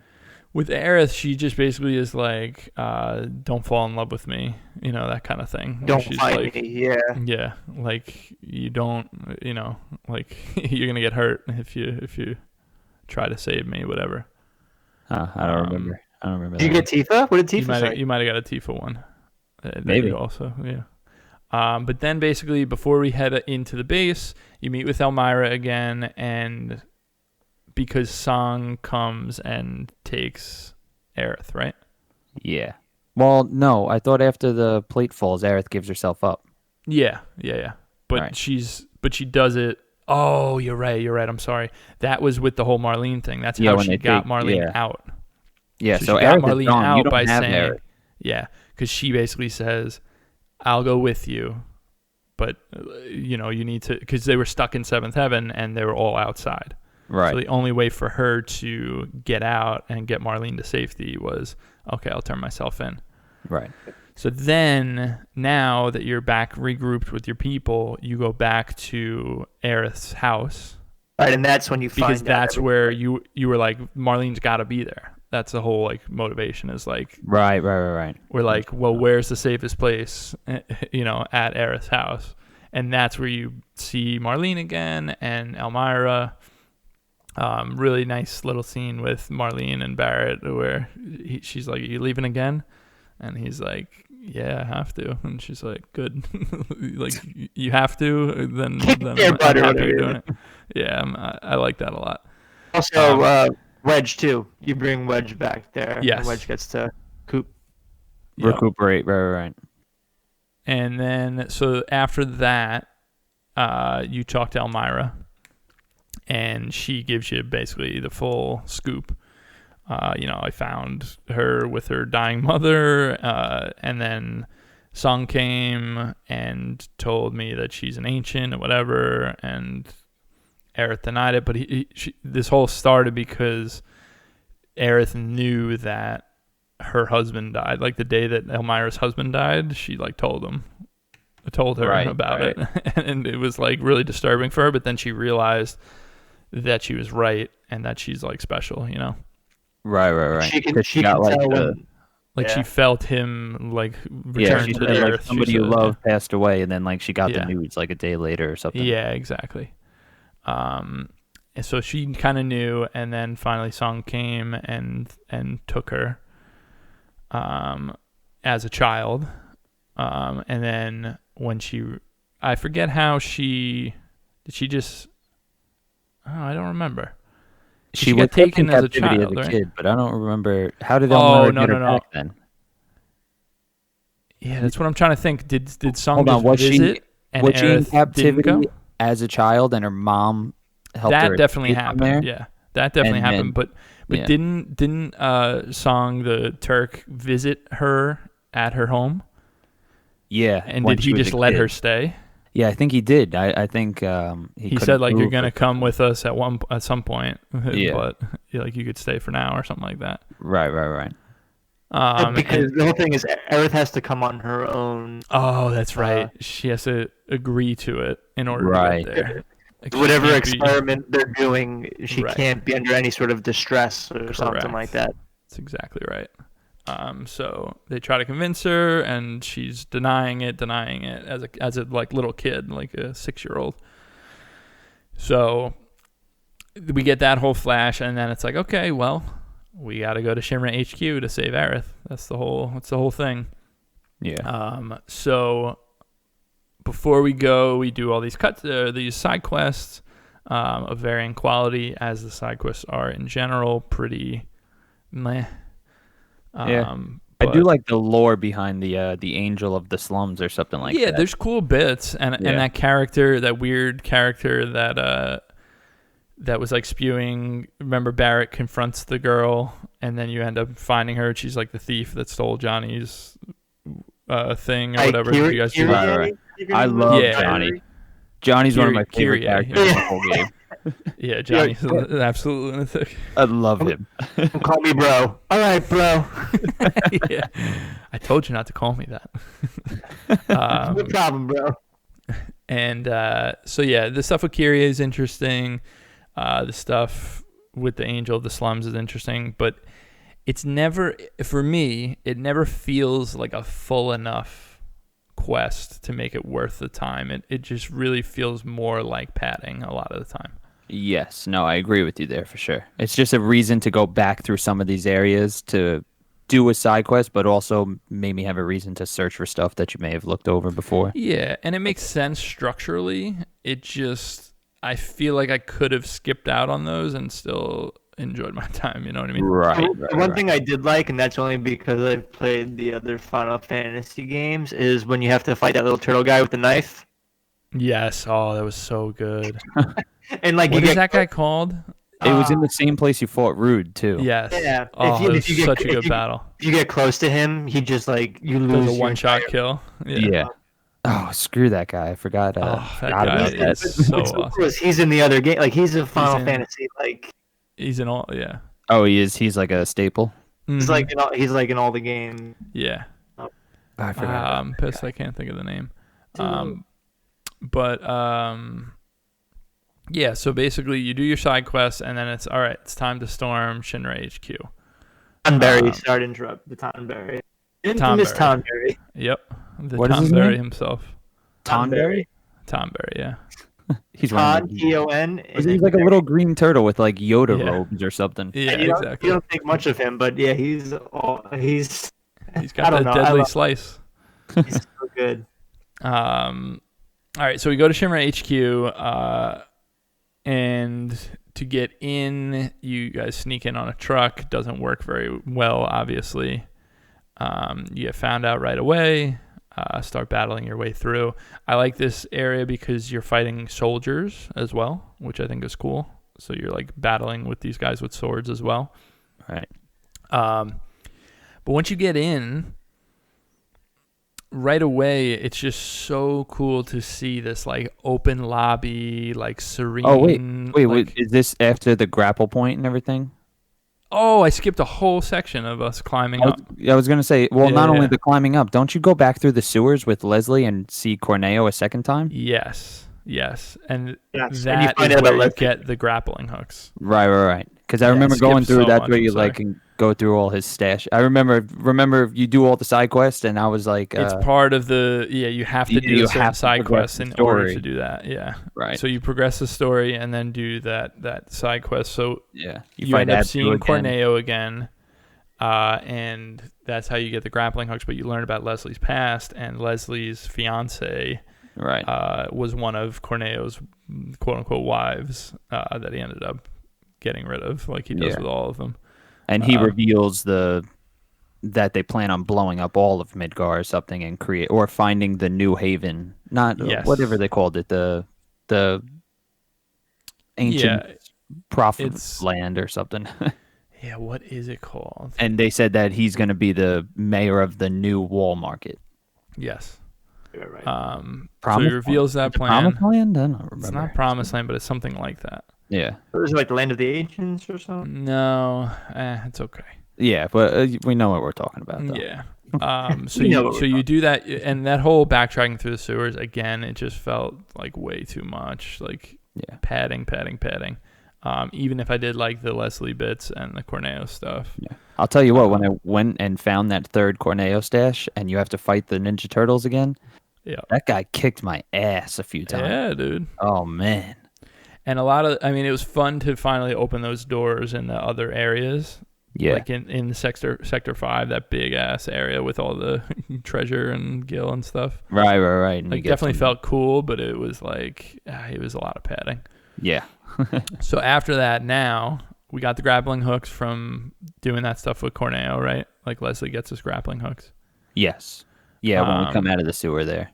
Yeah, which allows us to then get up to, basically we're climbing up the plate, right? Right, and this is one of the, I think there's like 3 of them, but this is one of the points of no return. Like you can no longer explore this is the main one, and this is the one that I warned you guys about and said, so this may feel like you're heading up to the end of the game, but there's still a good 10 hours left.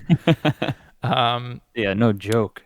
So you use the grappling hooks to get up to the plate, and then you're kind of scaling up, and this is so interesting because I like this area, but it's so weird to see a pre-rendered background, like when you look down on the Sector 7 that's destroyed, where it's like this whole game is like beautiful 3D rendered stuff, and then there's this weird like throwback pre-rendered background that feels like it came out of the original game. I was just about to say, I looked down and I remember being like, is this like a painting from the original game and they just put it on there as an Easter egg? Like, yeah, it really does feel like that. It's very strange, but I do like the scale of it and the climbing up and everything there.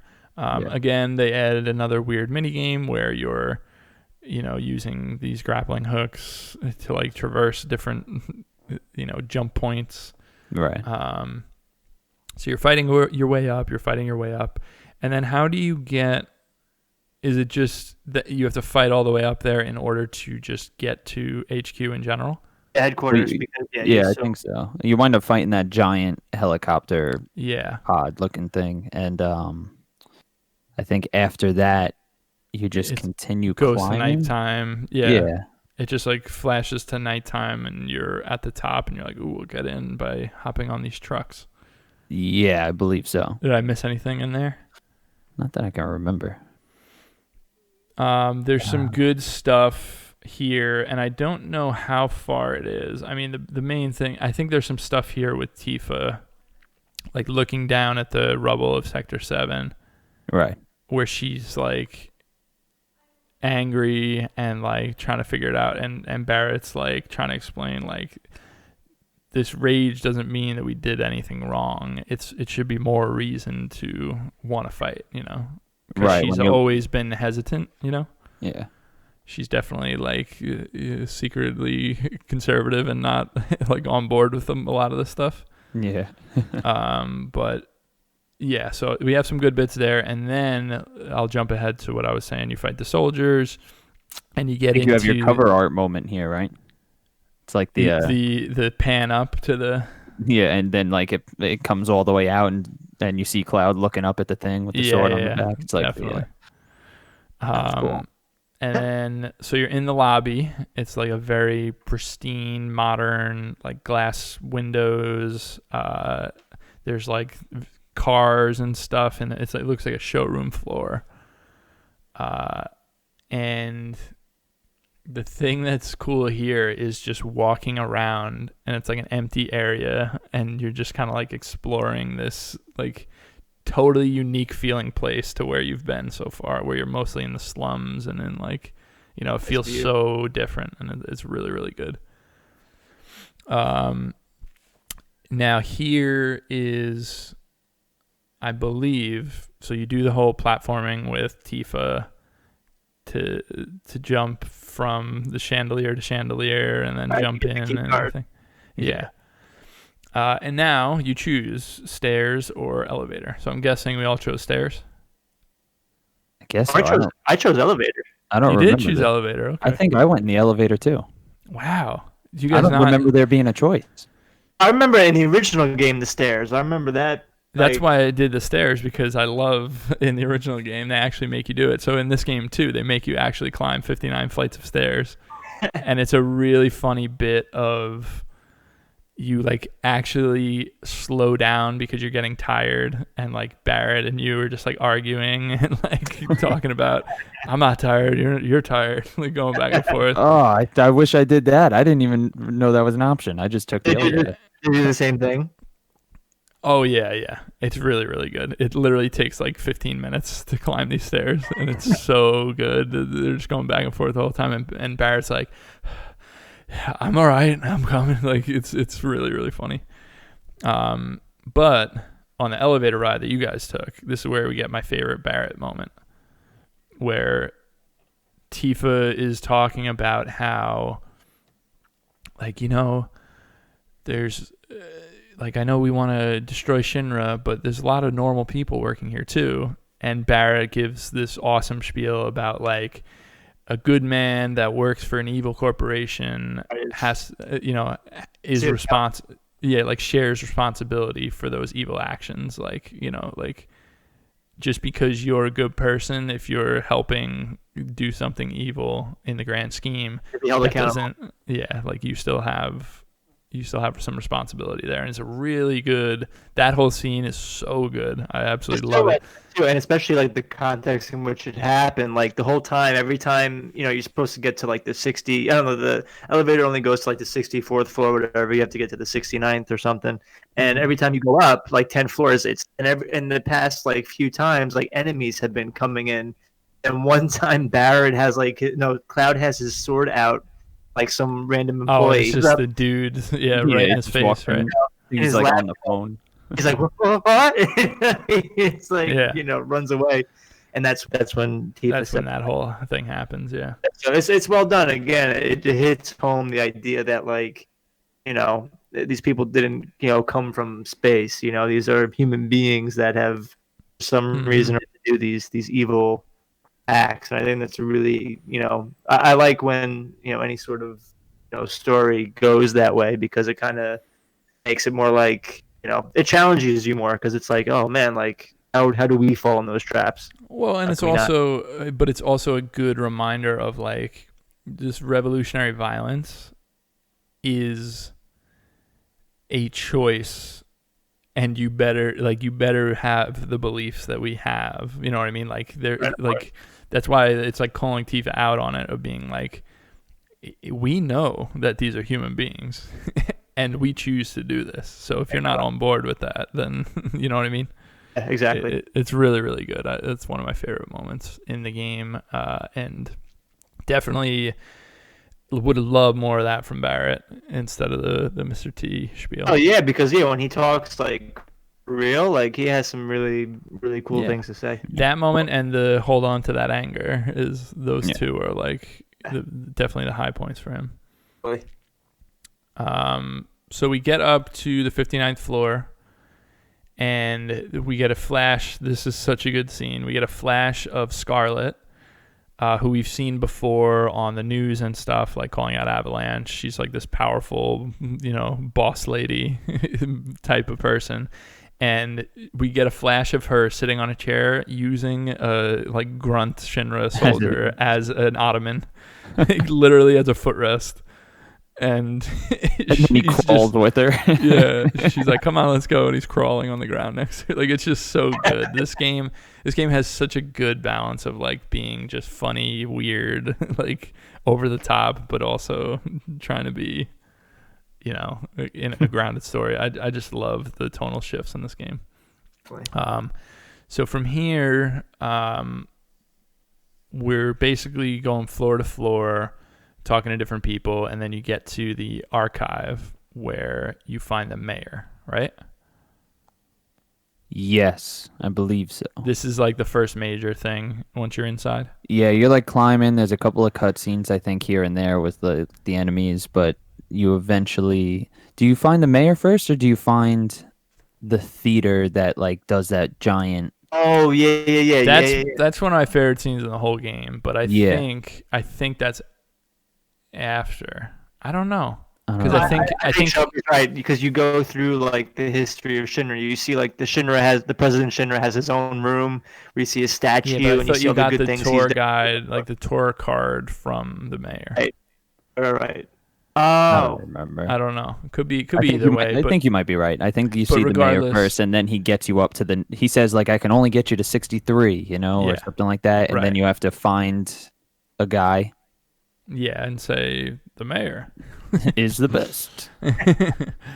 But yeah, so number one, the mayor himself. What a shitbag. I absolutely love this shitbag. He's like, he thinks he's like all high and mighty and like, "I'm your mole on the inside. Like, I'm doing great things here. Can you believe they did this to me? I'm the mayor." And it's like, the only reason you're helping us is because you have personal disdain for them uprooting your position. And I think that is the most like despicable thing. I love it. Like, it is so good. Such a good character trait of his to just be such a fucking slime ball that he's acting like he's like holier than thou.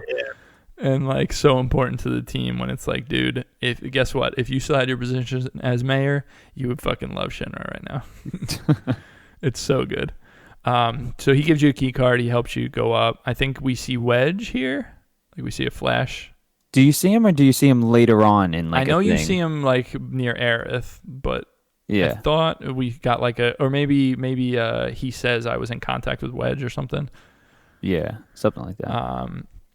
So now you're going through the museum tour, and one of the absolute coolest moments in the entire game is this. So you basically, you see all the different like department heads basically, and it's like, oh, get to know your executives, and it goes through, and then there's this like Disney style like VR experience that you get that is just so fucking good, where it talks about like what the ancients are, and it's all spun in this like super corporate like sanitized way where like they're talking about what makes Mako great and how they're harnessing it for good and whatever, and it is fantastic. Like, it's that really scene good. Is so well done.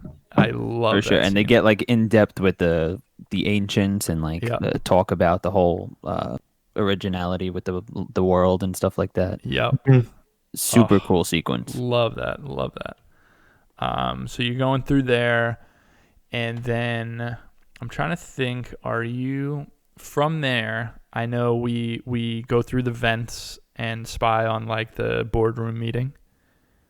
Oh, Yeah. that was cool. Yes, you see all Yeah, the and the hidden Tifa shit. has that weird moment in the bathroom where she's like, "Oh, I don't want to be in here. I She's can't like, go in should the I come in here? bathroom." Yeah. Should I be Like, in here? It's like, what are you doing? We're spies. just shut up.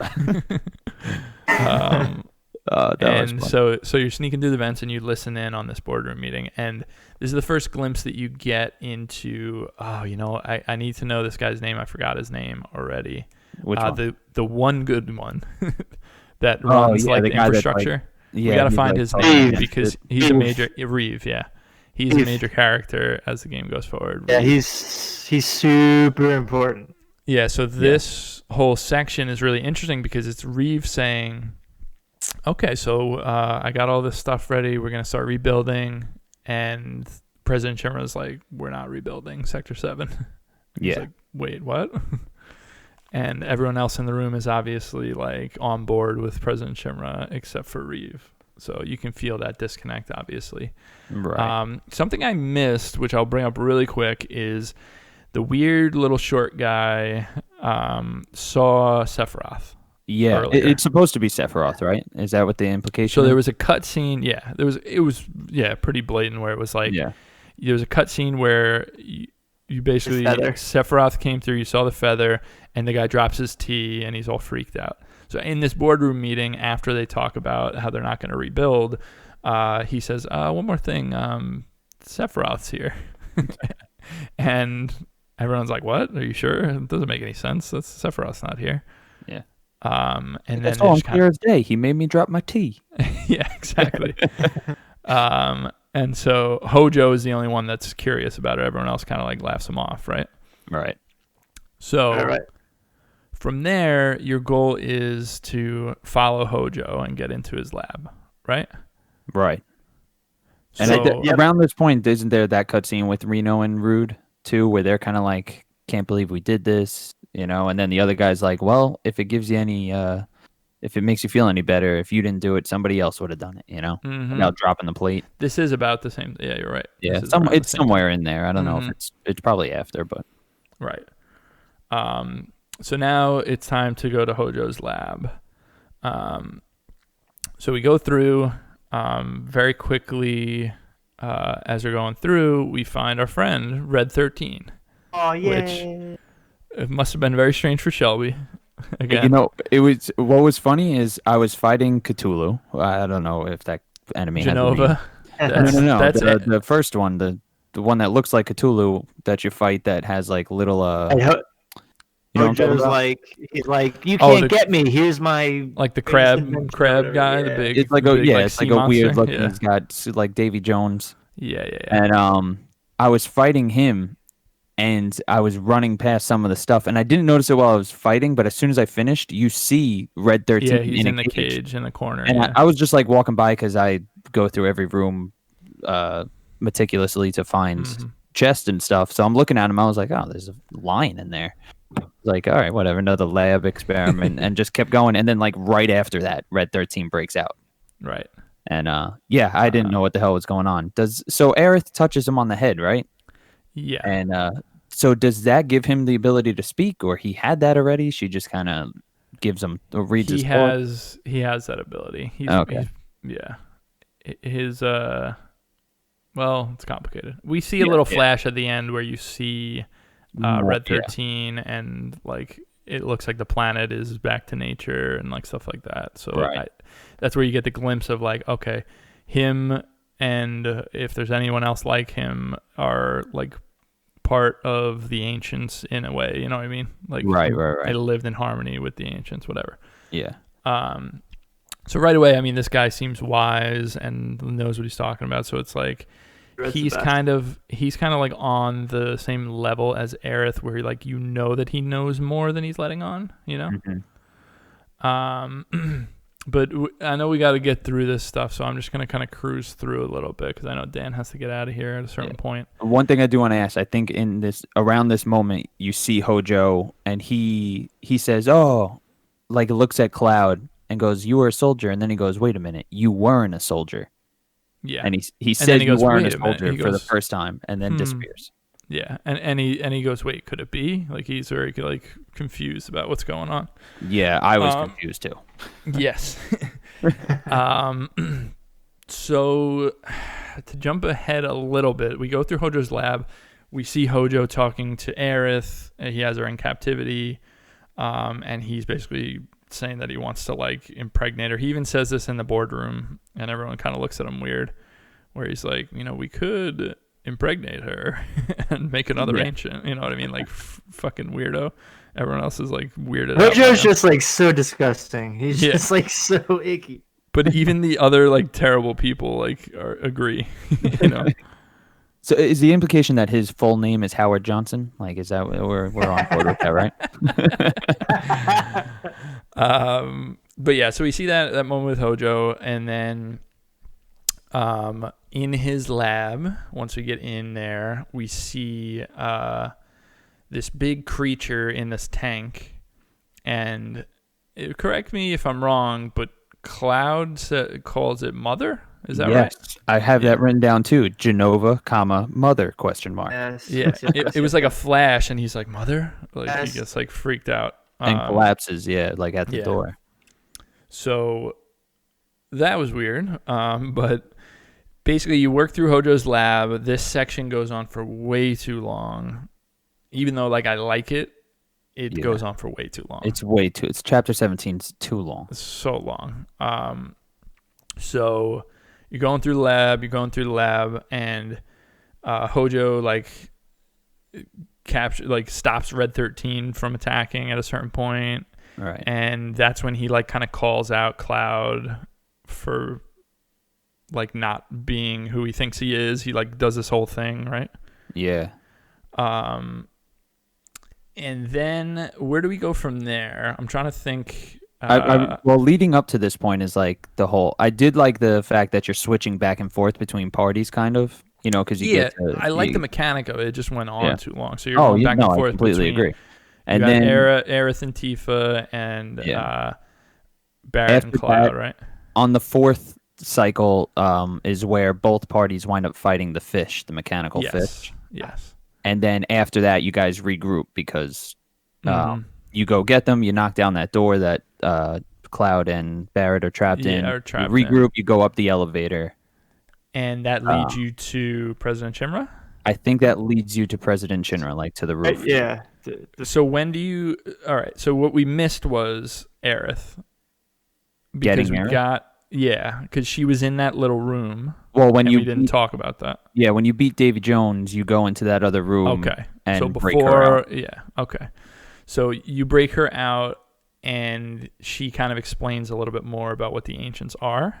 Yeah. And I mean, she doesn't like put it in plain language, but she like talks about what the ancients are. She goes, "This was my room growing up." You see like her drawings on the wall and stuff. I thought that was really cool. Yeah, that whole bit was great. And then that's where you see Wedge. Yeah, on the radio with the mole. And he's like, "I'm helping you guys. We're good." He's just at home base, but really he's hurt worse than he's leading on. Yeah. Okay, so now we jump ahead. Elevator up. We're going up to President Shinra. Do we fight that big boss before or after this? You fight. That big tank thing. Which one? It's like a tank that shoots like a laser beam that breaks like the pillars. That's before this, right? No, that's after because Cloud's fighting Rufus and Barrett is fighting. Aerith are fighting. Okay. Right. Yeah, you're right. All right. So we go to confront, and so remind me, where is? So during this confrontation with President Shinra, is everyone there? Everybody's there. Yep. You go to his office and he's not there. No. Well, you go outside and you Barrett picks him up off the side. He's screaming, "Hey, help me!" And then Barrett walks him in by himself, and then the president pulls a gun on Barrett. Yes, I remember this. And then Sephiroth comes. And everybody's kind of walks through the door. Barrett sees them, and then Sephiroth comes in and stabs them. So this I love, even though it's like one of those classic cheap fake out deaths. Yeah, I thought it was really good because whether you played the old games or not, you probably know that Aerith dies. So instead, I was like, are they really going to do this? Are they going to kill Barrett and keep Aerith alive? Like, I was very confused at the time because the way it was framed with Sephiroth stabbing Barrett through the back, it looked like Aerith's death in the original. No, he stabs the president through the back and then Barrett through the front. Oh, he does? He does, and then his glasses fall off and Barrett goes to the ground. And then I think the president's just kind of over. But he stabs the president right through the back. I know he kills the president. Yeah. And he stabs Barrett. And this is where the whispers start getting out of control.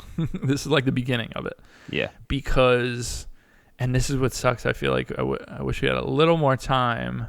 Listen, don't stress it. I want to get into the whispers right now because the whispers, to me, at this moment especially, when they bring Barrett back to life, it was so abundantly clear that the whispers are the fans of the original game. And what they're doing is saying, no, you can't change that. You can't change that. Oh, whoa, I never put that together. Well, think about it. Even after this, it gets even more like that, where they're like, as you're trying to change fate, like they are like the guiding hand of like, those are all the fans, and there's millions and millions of them, and they're all like, we got to keep it the same. We got to keep it the same. And it's just so cool the way that they did that. And it's right, because we know what they are by this point, right? Because we know what they are, but it's not fully explained until you get to like the fate part, like on the bridge. Yeah, we just know that they try and keep fate the way it is. Yes. Because that's what Red 13 says in Aerith's room. Exactly. So they save Barrett because Barrett's not supposed to die. Because Barrett's not supposed to die there. So whether you read it, like if you don't want to read it as that meta, like I think like it is. That meta though. That's a cool I really think concept. that's what they're going for. But even without that, it's still works. So what they're saying is, fate is making it stay the way it was, whether it's the fans or not. Like, to me, that's the fans. Like, that's the whole point. But the idea is Barrett comes back to life because he didn't die there in the original. So it's like, so he can't die there now. And I think that they said he saved him, and he goes, thanks to the whispers. Yeah. And it's such a like interesting like meta narrative on like playing off the original game to this game, and then they get even further into it as we go on. But I just wanted to talk about the whispers a little bit. I like that theory though. I'm a big fan of that. I right away thought of that because I was like, oh, look at this. Like, because they're all over it. I didn't think of that at all because I don't know what the storyline of the original was, So that's a cool. I like that thought process. It just feels that way because they're like, anytime anything's changing a little bit, they're like all over it. They're like swarming. That's so true. Yeah, anything that diverges from the original game, you're right. That's when they show up. Right. So it's pretty neat. So I thought that moment was pretty cool. With the Barrett fake out thing, he comes back, and now we have maybe the best boss fight in the game for my money, the Rufus Shinra fight. I love this fight. I thought it was one of the coolest, like, smartest fights in the whole game. Rufus Shinra, basically, President Shinra's son, he comes flying in on a helicopter, right? Yeah, he comes in. I think Reno and Rude drop him off. They drop him off. Yeah. And he basically fights you on the helipad. Yeah, with his dog. Yeah. I just love the way this fight looks. I love the way he moves. Like the way he like throws the coins and shoots them. Like, it is just such a stylish, cool looking fight. It feels like a Devil May Cry fight. Like, but it's so, I love this fight, and I love Rufus as a character. Like, I like his design a lot with those stupid ass giant pants. Like, it is just so white, so crazy and good. So that fight happens. You take down Rufus, and I guess while that's happening, Barrett and Aerith are fighting. That tank like thing. Which that fight I was not a big fan of. That fight was hard. It was hard, and it was like it just took so long. It was felt like just such a grueling. long fight. Yeah, What it I- was like, all right, One I'm only thing I doing a did- tiny bit of I damage. really like the use of the setting though, in that, like everything, like the Oh, yeah. destructible things to hide behind. You know, like Me that. too, yeah. Because they started off as pillars, then they were rubble, then you basically Yep. were screwed. Then it was nothing. And you got to a point where you're only 2 characters, and when he does that like Iron Man move out of his stomach where he shoots you, that character dies. Yep. There was like almost no way around it. Yeah. But I thought it was cool, like conceptually. It just felt way too long for me. I agree. For at this point in the game, yeah. Yeah. So after this happens, it's the escape sequence, right? Am I missing anything in between? Only I think right before this is when, right before you fight Rufus and right before they take Aerith down is when Sephiroth grabs, is it the president? He grabs him, goes up, and Cloud chases him up to the top of that roof part And then he looks at him, and then he turns into the robes guy with the hood. Yeah. Yeah.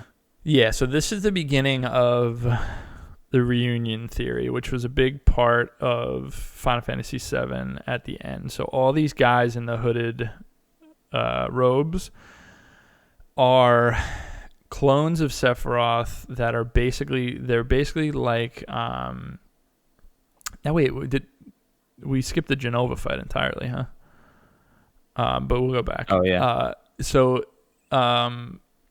These guys basically, and I'm not going to nail this 100% because it's very convoluted, but I think the idea is they are like part of Sephiroth, and they're like not the real Sephiroth. The real one is the one that's been following you the whole time, that killed President Shinra, that is doing all the important stuff. But these guys can look like Sephiroth and act like Sephiroth, and then you realize that it's not him. Yeah. My theory is completely different. I don't know, and I've been contemplating it since I played the original game, and then even this one. My Sephiroth technically died, and he's in that pit. He fell. You know, there's a famous scene in the original game where like he has his shirt off and he's in like this block of light. This part though, because I don't want to. We can talk about it, but try to talk around a little bit because I think that's going to be a major part in some of the next games. Okay. Because that stuff happens way after Midgar. All I want to say is that I want to believe that everything that we're seeing that Sephiroth's doing is followers. But you know how what I mean? here's my thing. How this next section where Sephiroth's talking to Cloud and he's talking about fate and like, you know, I want the planet to start over, you know, you can come with me, whatever. How is that not Sephiroth? That's definitely him. That's not his follower. No way. I don't know. It Yeah, can't you're be. right. That's why They had to go into a different. So I don't know, because they had to go into a different. I don't want to, you know, we'll get to it, but I feel like they had to go to a different dimension. Maybe he only lives there. I don't know. Yeah. Oh, Well, that's no. the question. It's still confusing. Is he like a spirit that's not Right. a real being because he is dead? That's possible. But that again, this is a lot of like prognosticating rather than just talking about what's in the game. But the idea is these guys can look like Sephiroth and then do things that make it seem like they were Sephiroth, even if they weren't. Okay. But let's go back to Genova real quick. So you end up having a fight with Genova, and this fight, I don't think it's one of my favorite fights, but holy cow, the music in that fight is amazing. Yeah. And the setting. Oh my gosh, the and music's amazing. It was super cool. That super theme. cool. Yeah, it's really, really cool. I like that whole thing. Ruri Matsu is the man. Yeah. Oh, yeah. What happened? The composer. Oh. But yeah, so you fought Genova earlier on, took them down. And Yeah, not a does anything, particularly difficult fight, but very, very cool. Yeah. Does anything else come from that? Is there any like story bits around that whole thing? I don't believe so. I actually think you fight Genova when Barrett gets stabbed or something, because you're in the office when you like get transported into fighting Genova. I don't. Okay. I know The you're whole in. thing. Yeah. I think the only important thing is to know that Sephiroth also hates Shinra, because he also hates, I think, Genova as well, right? Because you follow the trail of Genova's ooze or whatever. In the original game, You know that Sephiroth carrying Genova, all the way and Right. showing her. You didn't see in this game. Yeah. And any other little bit that, so remember we said the mayor's the best is like the code word thing. During that scene, you see a soldier that recognizes Cloud. Oh, right. It's like, Cloud, what's up, man? Like, let me go get my friends. And Cloud is like very uncomfortable with that whole situation. Yeah. And that's something we'll dig into at the end. I just wanted to mention that because that gets more interesting with Zach and like who Cloud is and stuff like that. Yeah, he said like we went through training together or something. Yeah. And Cloud was like, I got to get out of here. I don't want to see those guys again. And you're like, all right, you're weird. I don't know why, but whatever. So skipping back ahead, we took down Rufus. They took down the tank thing. And now we're in the escape sequence, right? So Cloud comes in to save the day on the motorcycle, kicks ass when it looks like the rest of them are dead to rights. Basically, Heidegger's there with all his people. Yeah. And that fucking scene where Cloud comes flying in, does all these crazy moves, and then the slow-mo of the bike tire going right across Heidegger's face. Good. Oh, it was great. So they jump in the truck and the motorcycle, and this is the famous motorcycle scene where it's the escape. You fight a boss while you're on the motorcycle. Again, went on way too long. Totally. That's kind of like the theme of this game is like, love these ideas. Why does it always feel like a grind? Like, we don't need to do that. I did like the little break because after doing like chapter 17, I'm like, good God, like getting on the motorcycle is nice, but yeah, that boss took way too long to just getting on that motorcycle though is just the coolest though. That is it's such a fantastic. cool part of that game. I love it. Yeah, and like Red 13's healing you after every little part. Mm-hmm. I love that you're on a motorcycle about the same size as that truck, and you're just Cloud, and you have there's like four people in there. 4 other characters inside of the thing, and Red makes fun of Barrett for being like 300 pounds. So you're doing the escape sequence, you fight that boss, and then it looks like it's the end of the road. It's like, blocked off, whatever. And you look back, and the whispers are surrounding Shinra HQ, right? Right. And you're confused what the hell's going on, what are these whispers doing? And then Sephiroth meets you on the bridge, right? Oh, here we go. This is where it gets. You get another point of no return as you go through the toll booth. This is our Kingdom Hearts moment coming up. Yeah. Here we go. So Sephiroth meets you on the bridge. He starts talking about fate and destiny and how they're intertwined. And he is basically saying, I hate this world. I want it to be rebirthed as a new world. And he said, I have the plan for that. I can do that. Like, you just got to come with me. And that's where Cloud says no. And you end up having a fight with, what is it, like the Arbiter of Fate or whatever? Mm-hmm. So like that. They were like giant whispers, right? Yeah, basically. Yeah. So it's this big boss fight where you're fighting these 3 different elemental things that are supposed to, be manifestations of some of your party members. And you're fighting, take them down. There's a big guy in the background. This is, like I said, this is the Kingdom Hearts fight that is shoehorned in here. I don't love the fight, but I like what it's representing once it's all done, because basically what happens is you are now, once you're stepping through that door and destroying the Arbiter of Fate, you are free from the shackles of the whispers, which were keeping you chained to the original story, is the idea. Am I correct? Yes. Right, completely. So destroy that, anything that we know for certain about the future can be totally changed. Yeah. Oh my God. And now what's interesting is this is where you get the flash. Is it this, or is it after you fight Sephiroth? I think it's before Sephiroth, right? You get the flash of Zack? You get a flash of Zack, yes. He lines up against a bunch of Shinra guys. Yeah, I feel like you get interspersed with. Yeah, it's kind of like a little bit here and there. You see the beads from Aerith drop at one Yes. point. You see Yes. Red 13. Specific Running in moments the from the original game. Yeah, because the Whisper, like the Arbiter, he like doesn't he shoot like things and like little halos go around the guys' heads and everybody gets like a weird That's flash. right. That's absolutely right. Whenever you do like a major hit on the Arbiter of Fate, you get the flashes. And it's like you're destroying the fate of what happened in the original. Yeah, one of them were make a new two one. reds running. Mm-hmm. It's like Red 13 and maybe Red 14, I don't know, running side by side through the desert.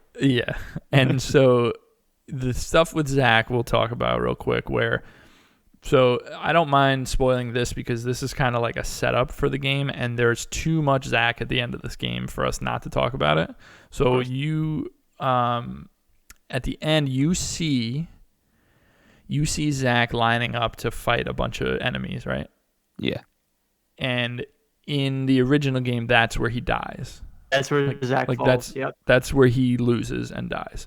And Zach is basically Cloud's like hero and like number one. Like Cloud is obsessed with Zach. He wants to be Zach. And so Cloud really was always kind of like a quiet, timid kid that like he just wanted to be a soldier because he didn't know what else he wanted to do. So he was with Zach and Sephiroth on this expedition to do this, and when Zach died, Cloud basically took on his like personality. Pretty much, he convinced himself that he was Zach. He was Zach. So that's why Zach like looks like him, dresses like him. Like it's like Cloud was like, I am that person. Like I was this tough guy. I'm gonna be a merc. I'm gonna do that. Like all these ideas that are in his head is because that's who Zach was, and Cloud looked up to him so much that when he died, he just like took on that whole persona.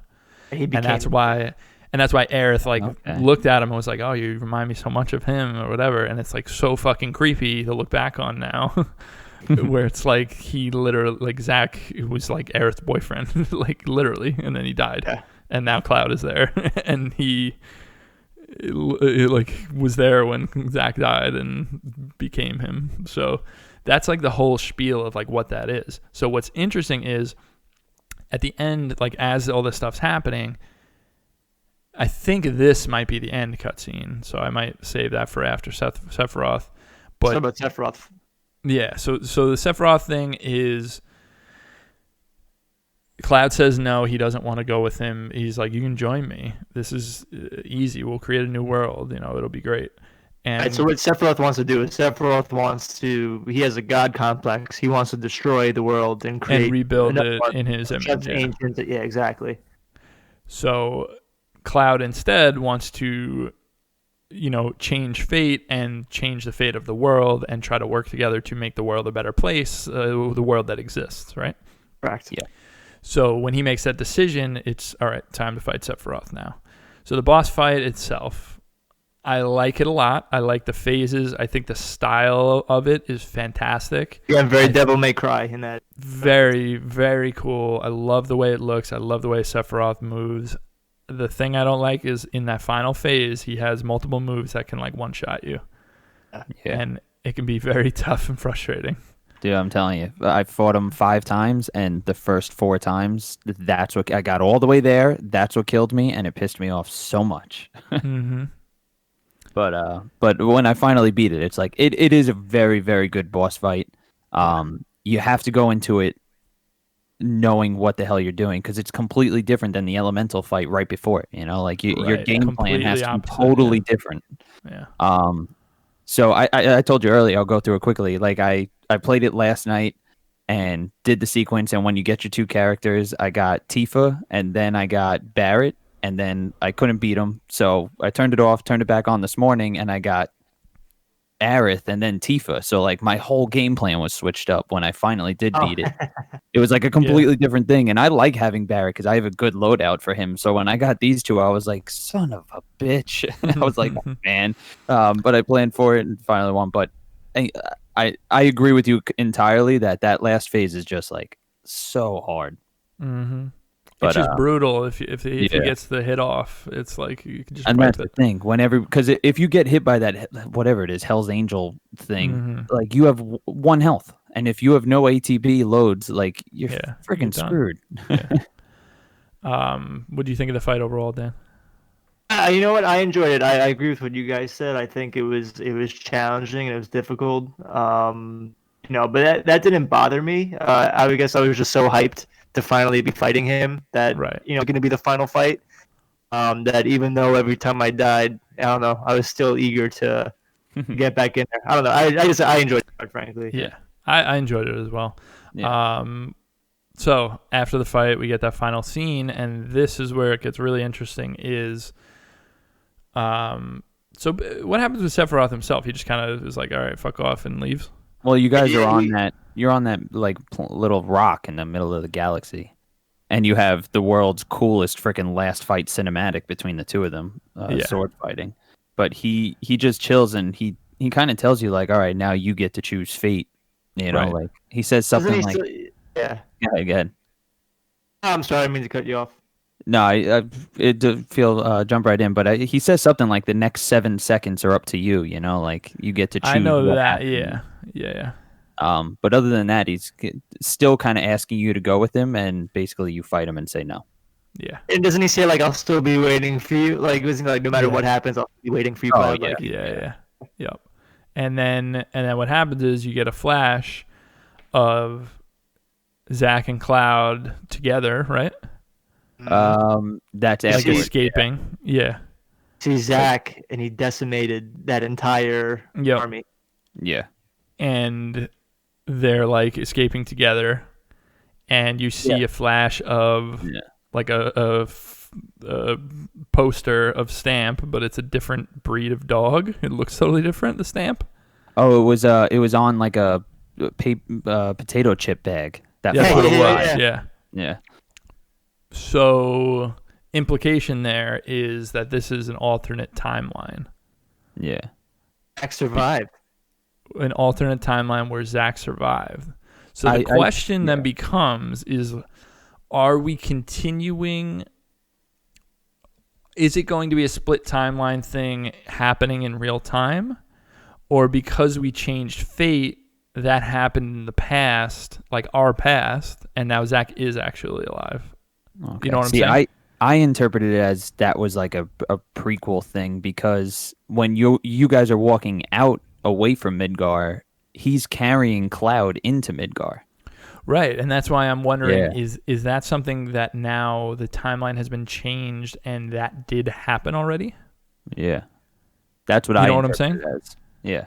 Or is it, hey, that's a separate timeline that now it has split and we're going to be playing with Zack, Sephiroth, and Cloud. You know what I'm saying? Yeah. That's the way that I look at it, where it's like now I'm like, well, now we're broken from the shackles of the first game, and now like we have to go, like we're gonna find like Zack's alive somewhere. You know, like we find him. But again, it's just I think it's such a gutsy move to do, because Cloud's entire character is based on Zack being dead. Right. Really, really curious how they're gonna reconcile it. And even Aerith, where she says something, she goes like, what was it? She said something along the lines of like, she looks up at the sky and she goes like, I liked it better when I knew what was gonna happen, or something like that. Right. I think she like says something like, oh, I liked it better when I was certain. Something like that. Yeah. Because she knew that she was gonna die, and she, you know what I mean? Like she had it all figured out, and now everything's up to. There's no certainty anymore. Yeah. Which obviously is very, very exciting for the future installments of this series, because you're not going to know what to expect. So that's why when I said, I remember I told you before you finished the game, I said, I don't think the word remake means what you think it does. It's because what they're actually doing is truly remaking this. And like it's a remake in the context of the world, where they said, we're going to remake our destiny in the game. You know what I'm saying? Oh, completely. Which is just so cool. The game is just, I think it's incredible. I loved I can't believe the way they nailed it, the way they did. It's so good. And going through some of this stuff and thinking about where the future can be for this series is just like, so excited. So so that ending, especially to you, Dan, who's played it before, like you're more excited now that it's going to be that same universe, but like a new story as opposed to. Well, the thing that yeah. Some people are going to be like, I wanted to I love the story so much, and now they're changing it. I feel like it's going to be divisive, maybe. Well, listen, you want to go play that story, go play that story. Yeah, I don't know what agree. to tell you. I can't. I have no sympathy for that mentality. Especially if you're gonna hold this out for 2-3 games, you don't want to just be delivering things you've seen before, So the fact that they open it up to complete uncertainty is awesome. I mean, it's all uncertain to me. I don't know what the hell's going on in the whole story, but I love it. I'm all about. No, listen, I'm all about it. I'm curious, Shelby, from someone that didn't play the original.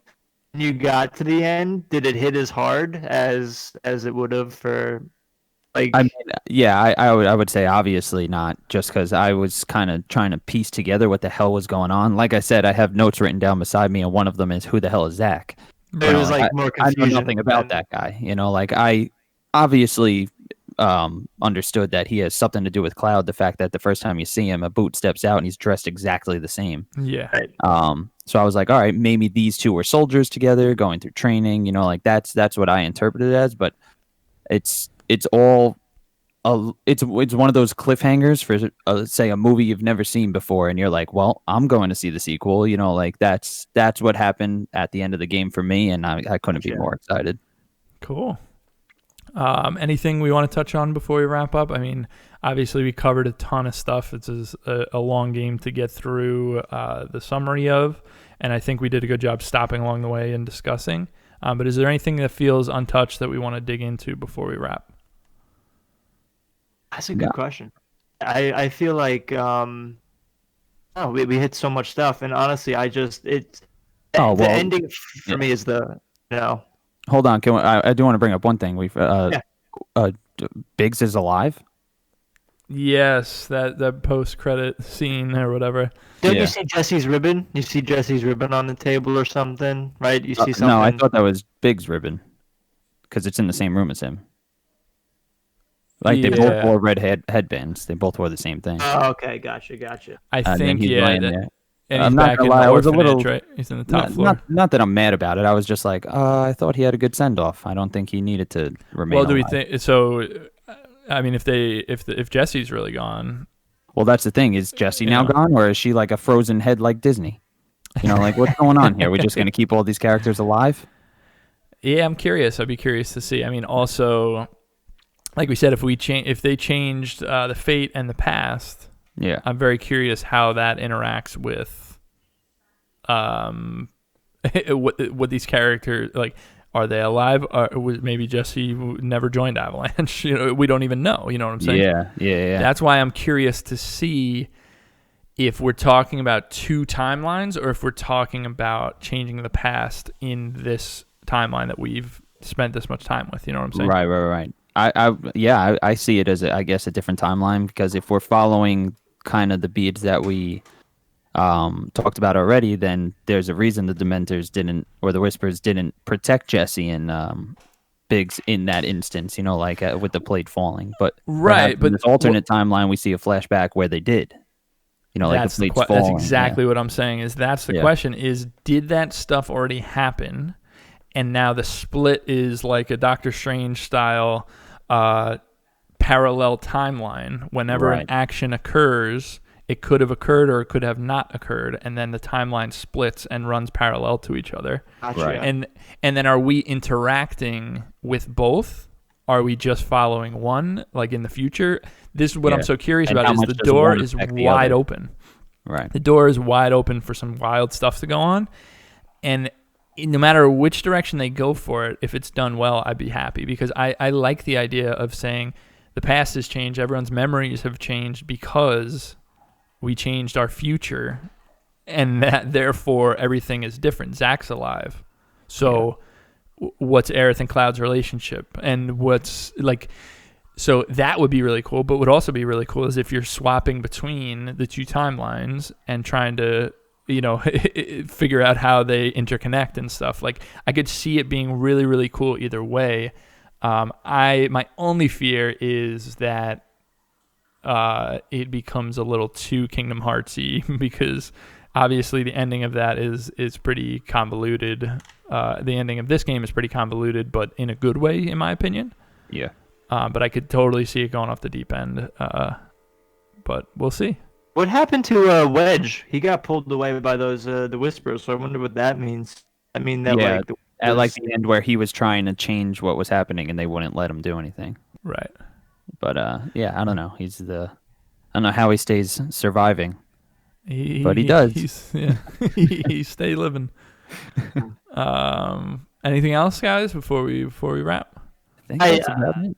This game was incredible, and I'm super excited. Before I just want to make it clear. Before I was just playing devil's advocate. I'm so happy with the direction they're taking, especially having our feelings about the rest of the game, of the original game. Like I said, Midgar was my favorite part of the original game, and then sort of soured on. To have my favorite part of the game be done so well, and then now for it to be open, where I'm like, oh great, now there's like a new opportunity for new stories. I kept saying to my sister, I said, man, well, the Midgar part's really good. I wonder how like part 2 and part 3 are going to be, because I didn't like the rest of Final Fantasy VII. But now, I can't say that for certain because now there's just so many possibilities. Go in any direction, yeah. I don't want to wait 5 years for it. I guess I really don't think we are. I think a lot of people are worried about that, and rightly so. This game took a long time, but I think they have the bones of this game, and they can iterate off of that. I love it. But we'll see. Shelby, any last thoughts? No, I think I got it all out. I mean, I agree with you in that I fully enjoyed and recommend this game. So far, 5 months into 2020, this is up there with the best of them. Absolutely. Couldn't agree Shelby, more. I'm curious, Shelby, do you have any interest to play the original now? Like, does this pique your interest at all? I do for story bits, I want to know the story of the original. Gotcha. But I also kind of don't, in a sense that, I want to be surprised with the next game, I just completely surprised. Yeah. And I think even if I went back and played it, I think I still would be surprised because that's what they seem to be doing with this. Yeah, and they obviously played with, they made this game thinking everyone that played it played the original. Yeah. They definitely are playing around with it. So I think even if you played the original, you wouldn't have been spoiled on this game. I think it would have just been a different context. You know what I mean? Yes. And I'll tell you, even not playing the original, I still enjoyed every aspect of this game, every moment of it. I don't think I was taken away. I think it's kind of, I missed Easter eggs, of course. I didn't pick up on things right away, but right. But yeah, no, I am interested in playing the first one to answer your question. Cool. Well, all right, guys. I think that's going to wrap up our Final Fantasy VII Remake spoiler cast. This was a ton of fun. Thank you guys so much for being here. Yeah, thank you. That was awesome. I'm glad we finally got to delve into it a bit. Yeah, me too. And thank you guys out there for listening. We hope you enjoyed this as much as we did. And you can catch us on our regularly scheduled episodes. So keep your eyes peeled to the feed. And until next time, peace.